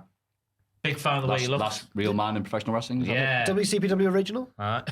Well, not original, but... Was he We on had him- WCPW? Yeah. I When him and interviewed him. Delirious came over. Yeah. What was that? A part of the World Cup, or was that just a random No, it's show? on the show. No memory of In that. Northumbria, student union, yeah. If memory serves me correctly, Delirious went under the ring and exit stuff. wounds. Exit wounds, yeah. I was probably there for that show. I have no memory of that. I interviewed Silas Young, God. and he taught me during the interview how to shake hands like a real man, but I've forgotten how. But it was like, oh, I was scared of him, man. He's grizzled. I love the way he looks, me. I want him to team up with the He's Butcher. like a mini butcher, yeah. I was just about to say. Like modern day IPA.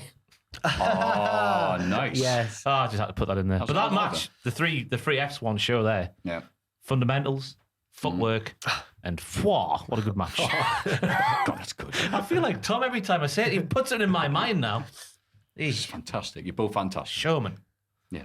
Backstage, Jade Cargill, Stokely Hathaway explained that Red Velvet is hurt, so looking for a new baddie. Use hashtag baddie search. There you go. Bloody yeah. You gotta sorry, be buddy, you gotta be a lady, aren't you? You've got to keep it. Got to keep it They've safe. had lads in the baddie My search. sisters in God, keep it PG. Keep it safe for work. Yeah. Well, elsewhere, Chris Statlander and Athena are concerned about the baddies because they've got Willow Nightingale, and they're pretty good laughing at them. Yeah. They did very good impression, yeah. Jade Cargill, yeah. Chris Statlander went entire promo about mentioning someone's dead parents or something. It's amazing. She really is a good person again, isn't Did she? you do with Layla She had that Hirsch? one Stop slip. holding that against her. It was amazing to hear that. Start wearing black clothes. I was Yeah. like, whoa. I thought she was very charismatic during Yeah, this. she is. That was just a little blip on the radar. I liked her Quite as a normal. happy alien. Yeah. Oh, she's better now. Oh, really? I liked her as a Yeah. happy alien. She would never have cut that promo as the happy alien. If we hadn't been robbed of a feud with Brandy Rhodes, who knows where we'd be? Tony Storm beats Marina Shafir despite interference from Nyla Rose. They beat Tony down afterwards, but Thunder Rosa makes the save. All right. Any thoughts? It takes two to tango, Matthew. That was my main thought because we sat here a couple of weeks ago and just lambasted Marina Shafir. Us two, not Jack so much, but us two definitely did, for just being boring. And she did largely the same sort of stuff again, but Tony was playing along this time. And when she was going for that mat-based offense, Tony was going, whoa, and making it quite entertaining. But it was still pretty boring, though, wasn't it? The crowd was making no noise whatsoever. Yeah, the point out, it's not necessarily a ring style that's boring. It's the fact that there's absolutely no heat or hype behind her, but she's on TV a lot. Like It's not a they've lot, just is they it? just like dumped her. Like, all right, there, she's over. Go do stuff. You're like, why? Why would we care about her? And she's had matches that aren't, and a promotion that's a lot of it's built on the quality of the matches. They've not been the standard they need to have a random person just debut. She's got that, obviously, the That's that harsh to say. the Shane, I'm going to call it the Shayna style. She's got that sort of style. See, But I it's, love the Shayna style. but That's it's the not thing. as good as what Shayna does it, though. Yeah. That's the point I'm making. So it's not going to be as well received if she's not going to try and snap people's arms off. But as we said, Tony did do a, with the help of Nyla Rose and doing the sell and everything else like that to make it look like, oh, okay, this might be a big thing. Yeah. But I then thought thankfully, Tony Storm won. Yeah. I thought it was a lot better than the match she had with Thunder Rosa a couple of weeks ago. I don't think anyone's going to disagree with you there, Yeah. Ross. Thunder Ross. Saying two to tango. In the main event, speaking of two to tango, Oh, John what a big Moxley debut this and was, eh? Tanahashi beat Chris Jericho and Lance Archer. A huge brawl erupts around the ring between Jericho and Suzuki Stables, with the crowd going wild and Excalibur with his vein popping out of his mask, having to call all the people coming out, interfering. And also the match is going to be running at Forbidden Door. Also, the allies of Moxie and Eddie Kingston. Meanwhile, Moxie and Tanahashi continue staring each other down in the ring. It's like something from Dragon Ball Z. Everyone else is blowing up around them, and it's like, and also be a fall away from the match. The dudes of attitude. That's right, Sting's wrestling. He'll be there's wrestling. there's another- Just these two staring at each other. We'll talk about it in the big question. Quite symbolic, really. We'll talk about it in the big question, but there's been more matches at it as well. Sorry, Ross. As we all know, the calmest part of the storm is the eye. And that was Yeah, the yeah. eye of the storm. That is true. Very symbolic, yes. Just try to be a New Japan fan. That's what they would say, wouldn't it?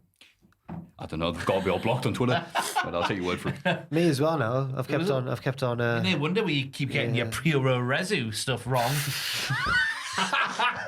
Not like Ross, who gets it right all the time. Damn it. I've kept on just having a go at Tanahashi because what's he going to do? To be fair, if this was your first ever match seeing Hiroshi Tanahashi do the wrestling, you wouldn't have been blown away, would you? Oh, he's an older man. He's slightly older now. He's a young man according to JR. Yeah. But It's for a all, pleasure to have him here. yeah, all the commentary team was saying voice like was one of the goats of all time. But for that, I know they're not going to proverbially spunk their load on a tag team match on Dynamite, are they? But Right. The build up to this show has been based around, are you a New Japan fan? If so, Yeah, at the time of your life, life, yeah. right, really enjoying it and everything else. For people who aren't invested, are not New Japan World subscribers and everything else like that, this was just, okay, they've really thrown a lot in this and not that much has stuck. And they've kept on saying, this is going to happen. Also, Danielson and CM Punk situations not help things, sure. But the rest of it's being, here are these guys, they're going to have some good matches and it's going to be a good show. No doubt it's going to be a good show, but we already had good matches. AEW has a lot of great wrestlers on the roster. And if they come along and go, all right, in order for New Japan, I'm going to beat you up, AEW sucks, I think it would be a hell of a lot better than just, hey, this guy's going to show up and have a good match. I think they're booking that. We mentioned this on the Pictures video yesterday. I think they're booking the Cardiff with the thought that the sentiment towards New Japan is what it was 3 or 4 years ago, Right. whereas that seems to have very much died, and the sort of hype Because around them is. one of the reasons being, over the West, a lot of those people went and joined AEW. Yeah. And to your point, Matthew, as well, I am sort of like, well, not so much these days, but like 2 or 3 years ago, I was a New Japan fan, but I'm still not. It's not just that. It certainly is part of it. Like, they've not catered to the casual fan or whatever. But also, I think there's just not been a very interesting build. It's been really, Right. really rushed. It's hard to have all these people come along and them all have feuds at the same time. So that's why I've Right. said that have that one direction and go, all right, our best guys versus your guys or whatever. They had some sort of Paul Heyman guy to rally the troops like the Alliance. Yeah. But it's just been, hey, it's him and he's going to have a match. You're like, bloody hell. But switching gears, if it is just going to be dream matches for the sake of dream matches, do you need a build? Because it is just the dream match. Dream matches they've by kind of gone itself. halfway, haven't they? They've kind of right. done a bit of a build. Oh, you've put it in neutral. Yes, I have. Now we're stalling. So let's move on to the next segment while we fix the engine. Let's have a rummage in our mail bags. Ari Diddlers, I want to start by giving big appreciation to all of you in whatever diddling formation graces the podcast on any given week.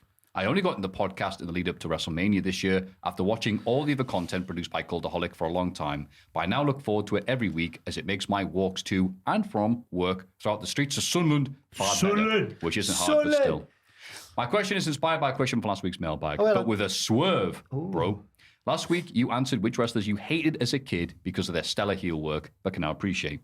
What I want to know is, as a kid, which wrestler did you think was class, but I look back, were actually bollocks, and nowhere near as good as you thought? For instance, I always thought Deuce and Domino should have essentially been treated like the Road Warriors, Yes. just because I thought the greaser gimmick was cool. But in hindsight, they were undoubtedly wank. Thanks again for all the time and effort put in the podcast by all involved. Ex-Reading and Stoke City striker Dave Kitson, a.k.a. Alex from Sunderland. Thank you, Alex, for Sunderland. Well, thank you, Alex. That's a good question. As a kid, I liked Right to Censor because yeah. Bill Buchanan was in it. Yeah, no, yeah. You're the That's wrong. it. This is the wrong audience for this point. Yeah. Because me and Ross are big Bull Buchanan fans. Stole the I show at feel like- WrestleMania 2000. He did. Right, I'd say that every time. But now me and Tom are doing the lovely Cultaholic Classic SmackDown review. Don't say something bad about Bull Buchanan. No, Bobby Cannon's fine. Yeah. It's His just son. There you go. Bruce Jensen. it's just the group itself. I mean, it's right now it's so bad. They've gotten rid of Steven Richards, but now they're still teaming up, and they're just on commentary going, "Well, they're just looking for a new leader because they have nothing from them," and it's just They rubbish. needed Joe Gacy. Oh, the I Lash think Legend. that's Yeah, like, Lash Legend, that's like yeah. a nightmare stable. Anyway, so that's mine. Who have you got? I'm going to go for Chronic. I used to watch Yeah, that's a good pick. WCW Worldwide on Friday night. They were on there most weeks when I was coming back from swimming club in Morpeth and then putting that on when I had it taped. Watch Worldwide and then Fought by Odd would come on. Have a great Friday night. I yeah. used to. That's a good Friday. But That. Chronic would always be What there. else was on a Channel 5 on a Friday? I forget at that time. I can't remember. Oh, what was it? Good soft porn. Oh, was it really? Yes. Oh, a bit after my time then. But yeah, I used to watch that. I loved the theme tune they had, which was a rip off of Static X. Is that what it was? Yeah, Love Dump. Yeah, rip off of that. Love the presentation, love the big move they would do, the double choke slam thing. High times, Yeah. the lasers. But then you go back and obviously when you grow up and appreciate the art of professional wrestling and go and watch the match with The Undertaker and Kane and stuff like that, and other stuff from WCW, you realise they were pretty rubbish. I don't mind. Nailed it on every point there. Oh, two massive men called Brian. I think that's pretty good. Yeah. That should be their name. Am I chronic? 2 lads named Brian. Yeah. Mine was, I don't think he's a bad wrestler at all, but he didn't have that star quality in WWE or F at the time that I thought he had as a kid. I just loved him for some reason. That's S.A. Rios. That's a good pick I as loved well. S.A. Rios. Maybe because you're a kid and he's got all this mad bright hair and the clothes and that. It was after he was with Lita though, I think. But he was still cool and everything and he was doing flips and I was like, he should be the champion, him. Yeah. And you get older and you watch like The Rock and Austin on the mic and think, oh, it's worlds apart. Right. Was he big in Mexico? I'm not sure Was, actually. I don't know. was he Mr. Iguala? I'm pleading the fifth. I don't that's know all right. enough. Sorry about that. But mine was S.A. Rios anyway. Yeah, because he was super young when he started working in WF. And you're right. I thought, hey, it's great. And you watch him his matches and he is spot heavy and you're like, okay, there's no flow to this. But then at least he did get the Eddie and China versus Lita and S.A. Rios feud. Yes. So yeah. I like Every dog has its day, like Bill Buchanan at WrestleMania 2000. Second best match of the show. What's up, boys? Been watching since the Name Redacted days, and you guys are definitely responsible for getting me back into the grabs. I'm really sorry about that. I absolutely love the WCPW tier list. Hey, here's some feedback recently. And talking about the old War Machine, brought back a buried memory about a wrestler we have all met, Ross and Jack at least. During my junior year of high school, 2014, and started watching WWE again, I'm sitting in a graphic design class, which is on the 6th floor of the school in the attic. So no one ever went up there that didn't have to. Oh my God, it's Sting in the rafters. One day the door opens and it's a giant of a man. 6'3", plus 270 pounds at least, big black beard, bald head, covered in tats, and an elaborate sling. Turns out Ray Rowe went to my high school and his buddy's my teacher. Having not watched the Indies at this point, I had no idea he was a wrestler, but you know, from the aura. He was an extremely nice guy, but was taking time off Rob because of a ROH maybe? ROB, because of a motorcycle But accident. do you think it might have been a typo? And it might Maybe have that meant to be thing. Ring of Honor. Apparently, back in the day, he would bring a ring into the gym and put on shows for summer camps we would put on. Best day of class ever. WCPW was my first opportunity to see him and Hanson work, and they were some of my favourites for years. I thank you for that, even though you probably had nothing to do with bringing them in. No, we So- didn't. But thank you anyway. Cheers. So for a question, what wrestler will you always root for because you met them outside the ring? Your boy, Murphy from Cleveland. P.S. Jack, screw the Ravens. Is Oh, fair enough, yeah. that Cleveland, Ohio, I guess? It's for Cleveland. Yeah. Fantastic. I was just looking for some news there on Reddit just to make sure I haven't missed anything in the Kirsten strike again. And Grayson Waller, I'm going to prove to you he's fantastic now. He's quote tweeted the JD McDonough promo package from this week's NXT saying, wait, they made Hornswoggle change his name too? When will the madness end? Wow. Fire lines, I'm telling you. Wow. That was the You're first right, actual he's fire deliberately rubbish. Good show, Ross. So is that your answer then, Grayson Waller? No, I've never met Grayson Waller. I've never had the privilege to meet Grayson Waller. Shame.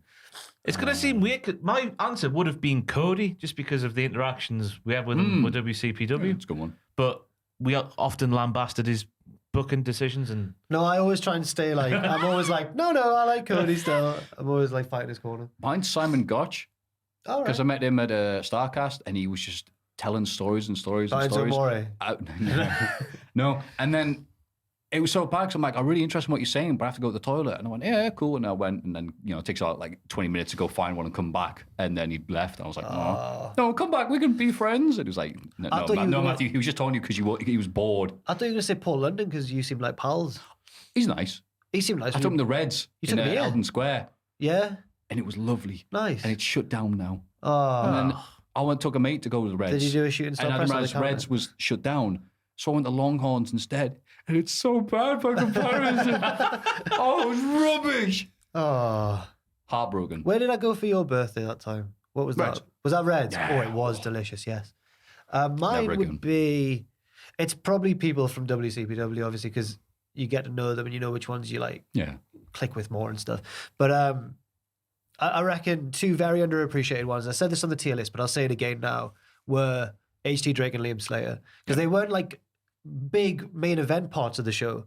Although we did find out on the tier list, we remembered that Slater had a singles match against Cody, which was very good. But those two did so much outside of it, and they were lovely guys and stuff. So I'll always say HT Drake and Liam Slater. And obviously Liam at the minute is North champion.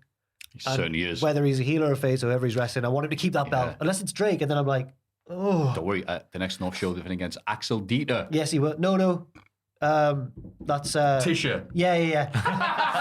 Axel. Axel. Bloody idiot. Where is Marcel Bartel? Did he get released? No. Where's he been? Oh, He's the right-hand man. He's Ludwig Kaiser.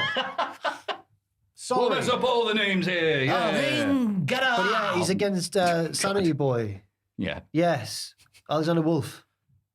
Formerly known as. Yeah, that'll be good. Dumb. No. I was dumb as well. Dumb. Anyway. Hi, lads. Hi. I've listened to the podcast for a while, as Cultaholic is one of the main reasons I got into wrestling back in 2020. Sorry about that. Sorry again, yeah. I've even accidentally adopted some of your, vocabularies into my own. No. My family and friends are often confused when I yell, how or tell them to get the cat excited. Okay. I didn't think I would find myself writing the podcast anytime soon, but with Maffew's new map of the United States, I knew it was my duty to let you all mark off Wisconsin. Okay. The other main thing that inspired this email was the two Packers. emails you received from Arizonians complaining about the weather a few weeks ago. Yeah. I point out that today in Wisconsin, it's 36 degrees Celsius. What? It got as low as minus 25 degrees Celsius last winter. Arizona. Wait. Look at me, Arizona. Look at me. I want you to come to Wisconsin. You bleeding marks. How is Wisconsin that hot? It's up near Canada. What? I don't understand. No. It has a bay, Yeah, a green one. that's right. Aye. The Packers live there. Aye. So does Mr. Kennedy. What else is That's in right. Wisconsin? Is Milwaukee? Make a murderer. Milwaukee. Yeah. Oh, Jeffrey Dahmer. That's right. Yep. Anyway, time for my completely related question. There's been a lot of talk about the 4 pillars of NXT in recent weeks on the podcast. Yes, there has. And your takes have been very interesting. You said it. That got me wondering about the staples, of other brands and promotions. Who are the 4 pillars of the following? All right, we'll just do this quick round. Are we doing this all time, or are we doing this now? I'll say now. Now, the 4 pillars Yeah. now. Okay. Raw.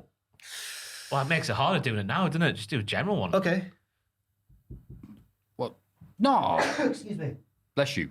Thank you. Because the pillars of All Japan were back in the 90s. Is there a current All Japan Yeah, but you only have pillars? 4 of them, don't they? They don't Yeah. change on the era, do they?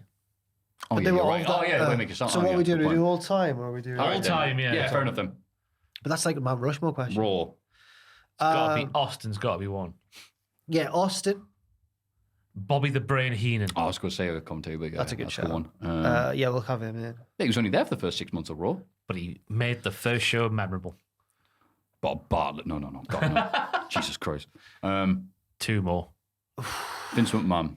Yeah. Oh no. Yeah. Oh. I would go Eric Bischoff. Oh my God. This is rubbish. SmackDown. I'm not happy Rock. with that role. Yeah, man. The Rock. Named after Teddy. him. Bull Buchanan. No. Not Teddy Long. Taz. Oh, definitely. Yeah. That's 3. Impact. JBL. Wait. Who do we have? Wait, who was in? Oh, JBL. The 4th pillar of SmackDown. No, Oh, Batista. yeah. 04, 05. Undertaker. Batista or Undertaker. Yeah. Or Impact. yeah. Styles. Joe. Joe. Abyss. Daniels. Yeah. Dawn. Yeah. Kristen Cage. Taz. And New Japan. Onita. Onita. Yeah. What have you done? Wild thing. Was that in New Japan? Yeah. Oh. Like, had 4 matches or something. I'll go. No, that's a joke. Sorry. Inoki. Yeah. Okada. Yeah. There's too many. Captain New Japan. Shooter. Shooter Umino. Yeah.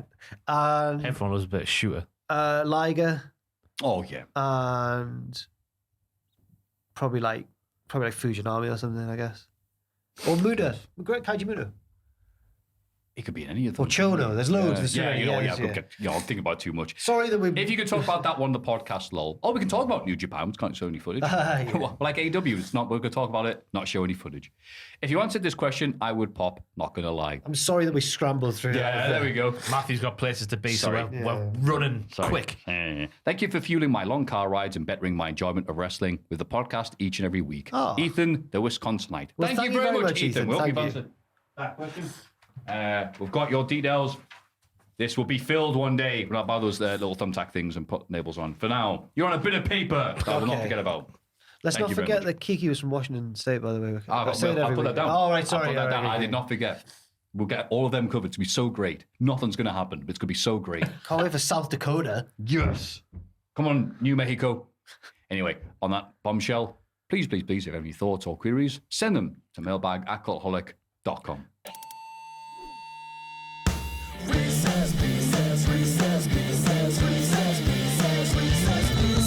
Happy Pride Month, diddlers. Hey. Happy Pride Month. Happy Pride Month. You said you didn't have many Reese's Pieces submissions last week, so I've decided to finally get off my ass and submit an idea I've had for a while, and I think that this month is the best to celebrate the topic I have for you today. It also works as a great excuse to plug the state of Nevada on the great map of the US that you lads have definitely not forgot about. We've been. How dare you?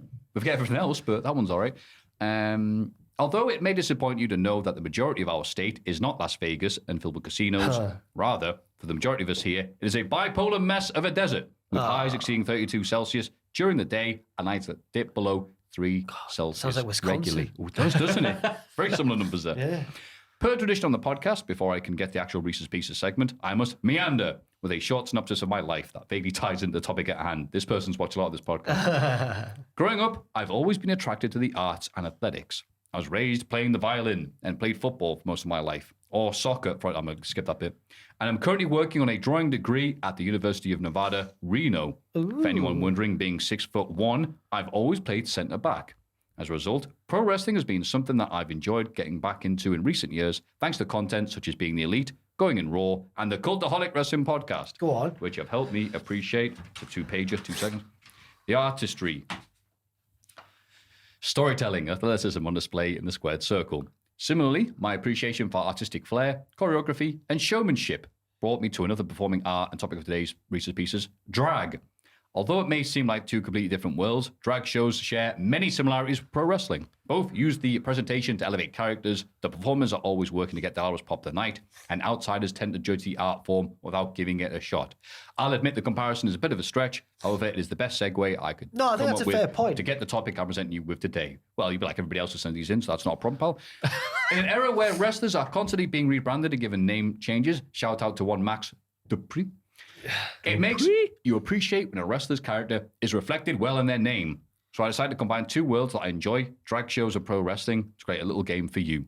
Listed below are various names of drag queens, used by both in real life and fictional queens I found through various media platforms. Fastest thought first, I want you to answer with the wrestler who you believe could pull off the name as a wrestling gimmick / name change.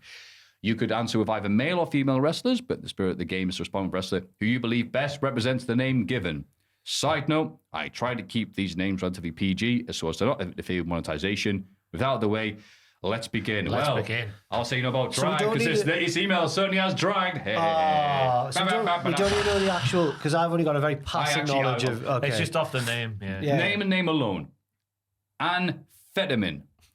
Oh no! Start off hard. Okay. Should we skip that one? Maybe. All the Because answers the are going to be. implication it's going to be that We should one. see Yeah. who's going to be the most tasteless answer.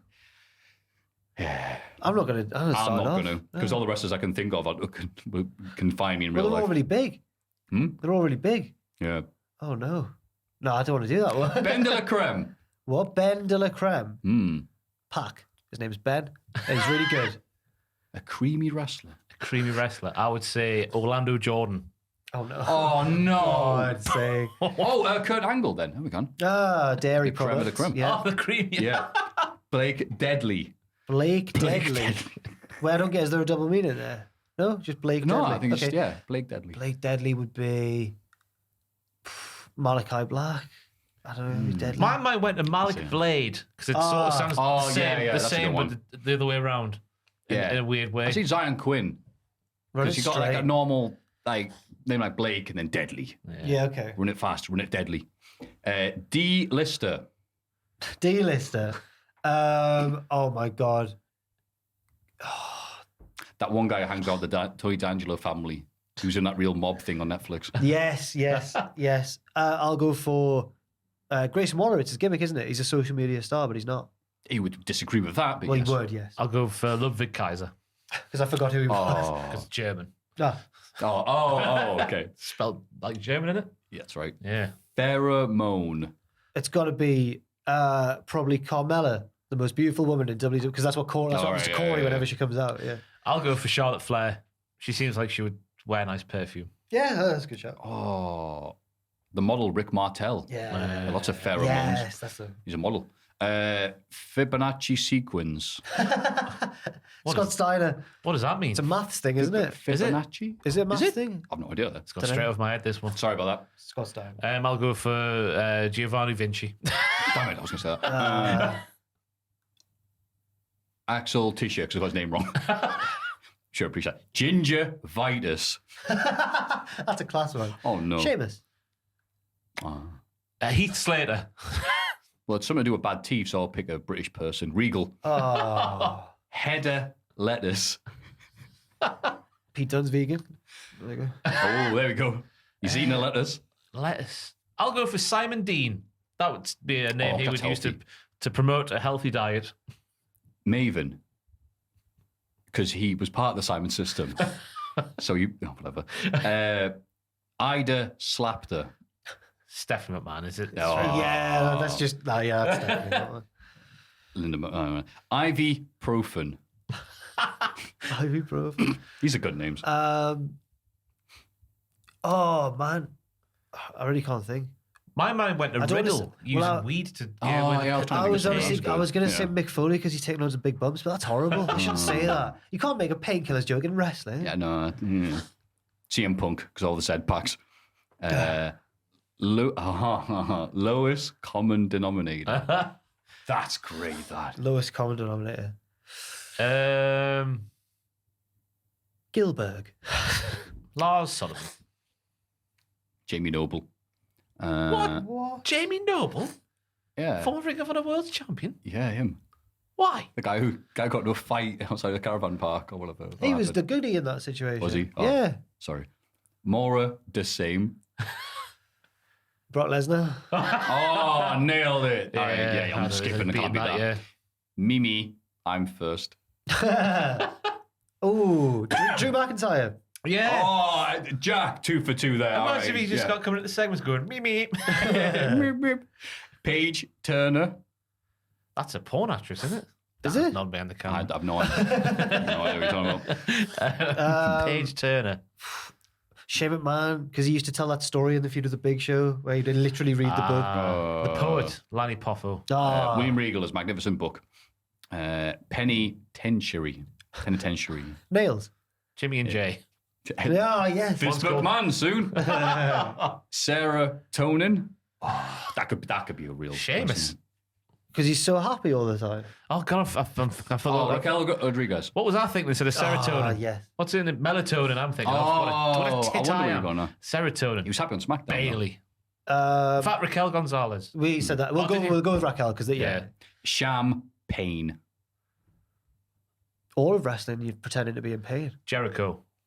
Jericho. Oh, blah, blah, blah. Oh, yes. I can't beat that one. Sharon Needles. That's what I've heard Sounds of. like Sharon That's what I've Needles. heard of, yeah. Oh, no, it can't be that, can it? I guess, isn't it? Not. Oh, maybe not. No. One of those deathmatch lads who puts the things through the cheeks. Oh, Thump That Jack. Yeah, what a good show. Yeah. Yeah, I I could don't say know. anything Yeah, now, Sharon yeah. Needles. Sybil Disobedience. These names are mint. Civil disobedience. Oh, man. Reckoning. What were they called? Retribution. Yeah, Retribution. Yeah. I'll go for Butch. He's such a naughty boy. Civil Disobedience. Good. Daniel Garcia, because he causes one every time he tweets. Do you see Kenda own him? Oh, I had to see that. Yeah. Kenda, but knock knock. Daniel Garcia was like, "Who's there?" Sorry, wrong door. Tomorrow night. Tomorrow night. Excalibur. Yes, that's the best one. Thank you for playing along. Once again, I'd like to emphasize how much this podcast has helped me through my day-to-day life. You all make worst times feel enjoyable. I wish you all to have DMs full of overweight animals and that your groceries be salmonella-free. Oh, thank God. Thank you for your time. Elisio Clara. Thank you very much. Thank you very Elisio. much. I Thank appreciate the fantastic message there, the email, the thought. P.S. As a bonus to time the previous podcast, being a Zoomer, when I was younger, I associated pro wrestling with The Undertaker and John Cena. I didn't realize Stone Cold was that big of a deal until his 316-day celebration in the MDPC I was 20 when that happened. Wow. Cheers, lads. Wow, I like being So first that's- old.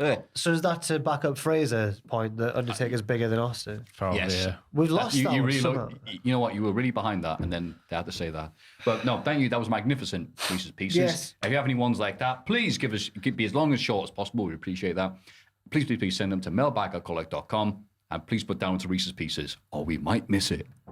It's Cultaholics.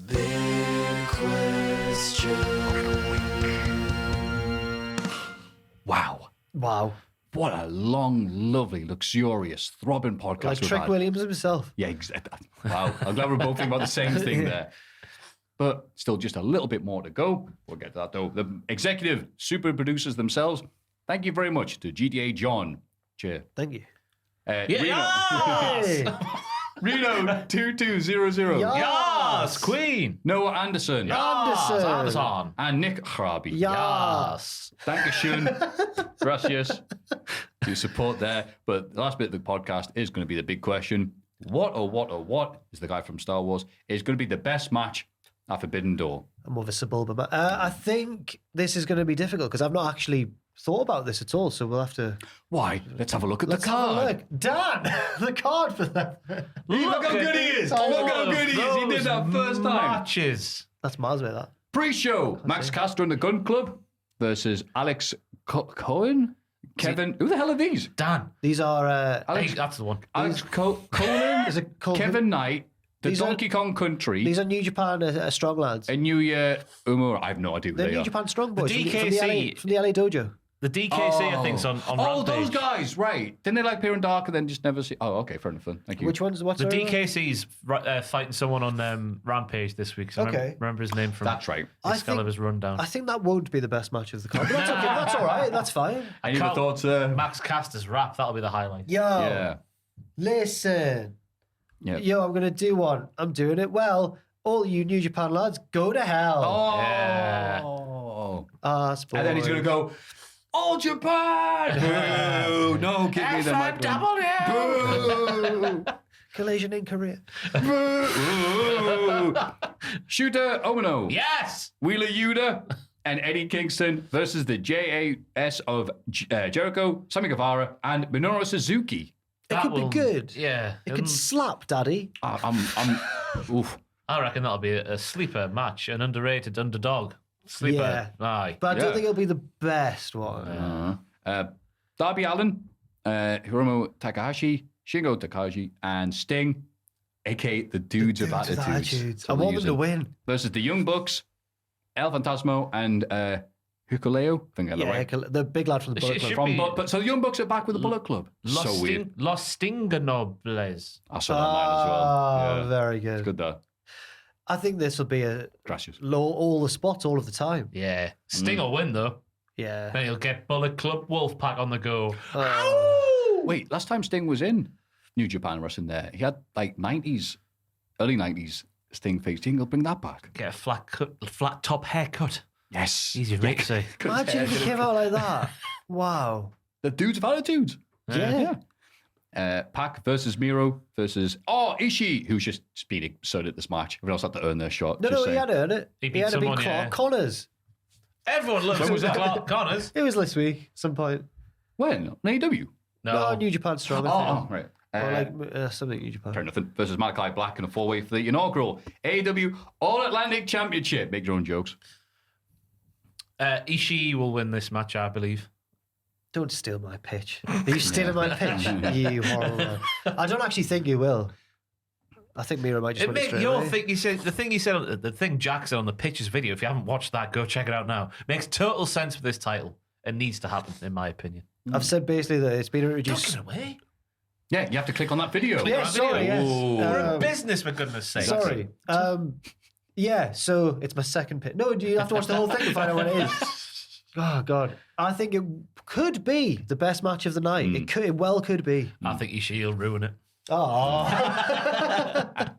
he's doing his best. He's really old. He's not really old. He's just had lots of hard hitting matches. I am loving all these like 4-ways and 3-ways and tag matches because certain people can't like lose to other people. So why is it Yeah. 4-way? Because Pac's in it.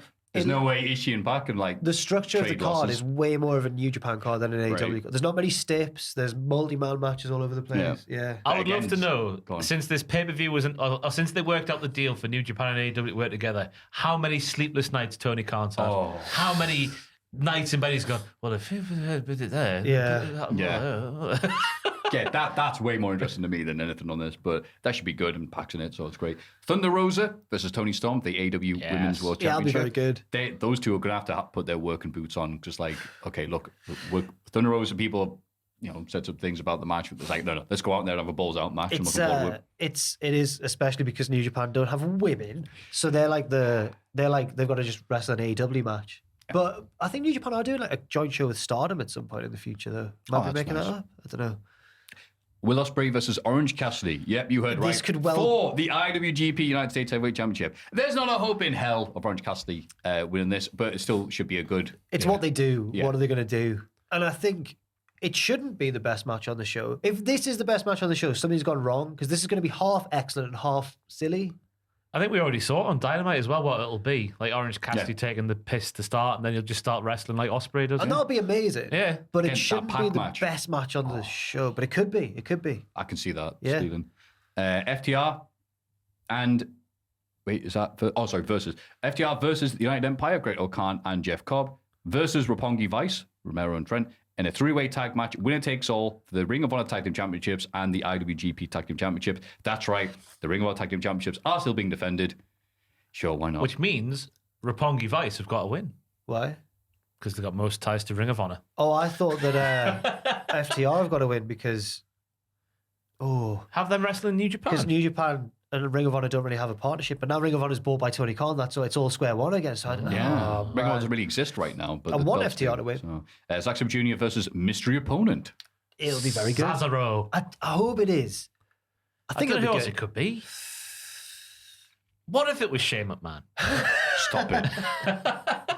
Just He'd get out of all of his locks because he sweats. He'd slip out. look. Johnny New Japan is going to steal the show at this month, Gary. Johnny New Japan. Jay White versus IW Okada. John P. Oh, poo. Jay White versus Okada versus Adam Cole versus Adam Page in a four-way match I'm for the sure it'll be IWGP fantastic. World Heavyweight Championship. Be interesting to see how that goes. I think it has a chance of being one of the best matches of the night. But then, the big daddy of them all, John Moxley versus Tanahashi for the interim AEW World Championship. Moxley bravely beating Tanahashi, and every other person on the card losing the New Japan dudes to have this decision work for them. 1, 2, 3, 4, 5, 6, 7, 8, 9, 10 matches. I've 5 hours. I've really been thinking about this one and whether it will be the best match, because I've thought of it as like, if this was a G1, would I be excited for this match? How about what you're most looking forward to watching? Out of all the matches, I'm probably most looking forward to Ospreay and Orange Cassidy just to see what happens. And I'm looking forward to the Jay White one more than the main event, I think, because I don't know if Moxley and Tanahashi styles clash together well, but I'm sure we proved wrong. They probably will have a great match. But just now, as we're looking at it, I'm just looking forward to the multi-man one more, just because I think there'll be lads flying in, buckshot out of nowhere, what, last call, you know what I mean? So, but it depends how awake I am by the end of, as Ross has said. Yeah. It's for me, it's going to be the All Atlantic Championship match. It'll be the best match of the night. Good shout. But the most intrigue for me is obviously the 4-way at the bottom there, just to see who wins. Which I guess is the point of wrestling, really. Yeah. What about you, Matthew? On that case, I'll take the Joker Appreciation Society tag match there, just because that. Suzuki and Kingston and They're gonna have a showdown, aren't they? They've got it. Yeah. And Shooter. But Eddie's Have you rock been- hard. Chops off Suzuki. He's like, I'm living the dream, brother. oh no, I'm in so much pain. Let me take my straps down. Hit me harder, yeah. God, he exactly, will. Ross. That will be a spot where he goes, no, 1 sec. Yeah. Actually, yeah. Oh, if you've got that right, I'm going to be so gel. Why? Because it I'm makes you getting look cool. no, Dude, this is the PR expert. people on Twitter will be all like, Ross called it. But I'm all about the Puro Rezu right now. Oh my God. You're an All Japan Pure Yeah. Rezu fan. Yeah. That's it. You'll be like, well, shades of the great and some obscure old Japan dude. Yeah. Anyway. Wow. Tarway. All of that. Love me boy Tarway, the Tarway. Tarway. All that to come next week, where there'll probably be another hour and a half of outdated news for us to suck into. What will you be? I'm running on fumes. I'm just planning my route to get out here and not miss my appointment. What have you got for us until next week, Jack? To be honest, I'm off next week, so I'm off for 2 days next week, but they're quite crucial right, days. you So I'm are. missing Wednesday and Thursday, so I'm missing the podcast. So Andrew's not on the podcast next week, so who is it? I'm not going to tell you. Who's your opponent? Yeah, Cesaro. Zack Sabre and then come in. But I am going to have what happened at up in the hours following New Japan XAW. Oh, lovely. Forbidden Door. So yes, look out for that. Can't wait. What about yourself, Ross? WTF moments for Forbidden Door, where I'll miss all the references, will be up on the channel on Monday. And then the only other thing I can promise for next week is a series of stories from the Cultaholic Wrestling / Triple Jump Summer Party Bonanza. Oh, goody. I will be Where attending myself and that. Dan will get us kicked off the caravan because there's whiskey involved for all. I'm really genuinely quite scared. And I'll be recording those things that happen and submitting police reports. And after that, You'll be putting that font that you use underneath. yeah, and there stuff. we go. Even more than Cultaholic Classic SmackDown review, me and Tom. As always, coming this I was getting weekend. rowdy at the end there, I heard you. K Quick and Road Dog. Getting hear us? rowdy. Through the floor. You and Tom, whatever was going on, it was exciting. We're having a good time. I hope you have a lovely time as well. Make sure to go to mailbag@cultaholic.com, send us your lovely thoughts, queries, and recent pieces, and also patreon.com/cultaholic to place your votes in the Hall of Fame. Well done, Pacitti, in advance. And right now, this has been Jack, this has been Ross, this has been myself. That's Bubba Jack, and that's Dan. He's done a great job. Well done, Dan. So we're going to point to the Cultaholic sign and say, "Well done, Dan." At the count of three. 1, 2, 3. Well Well done, done, Dan. Dan.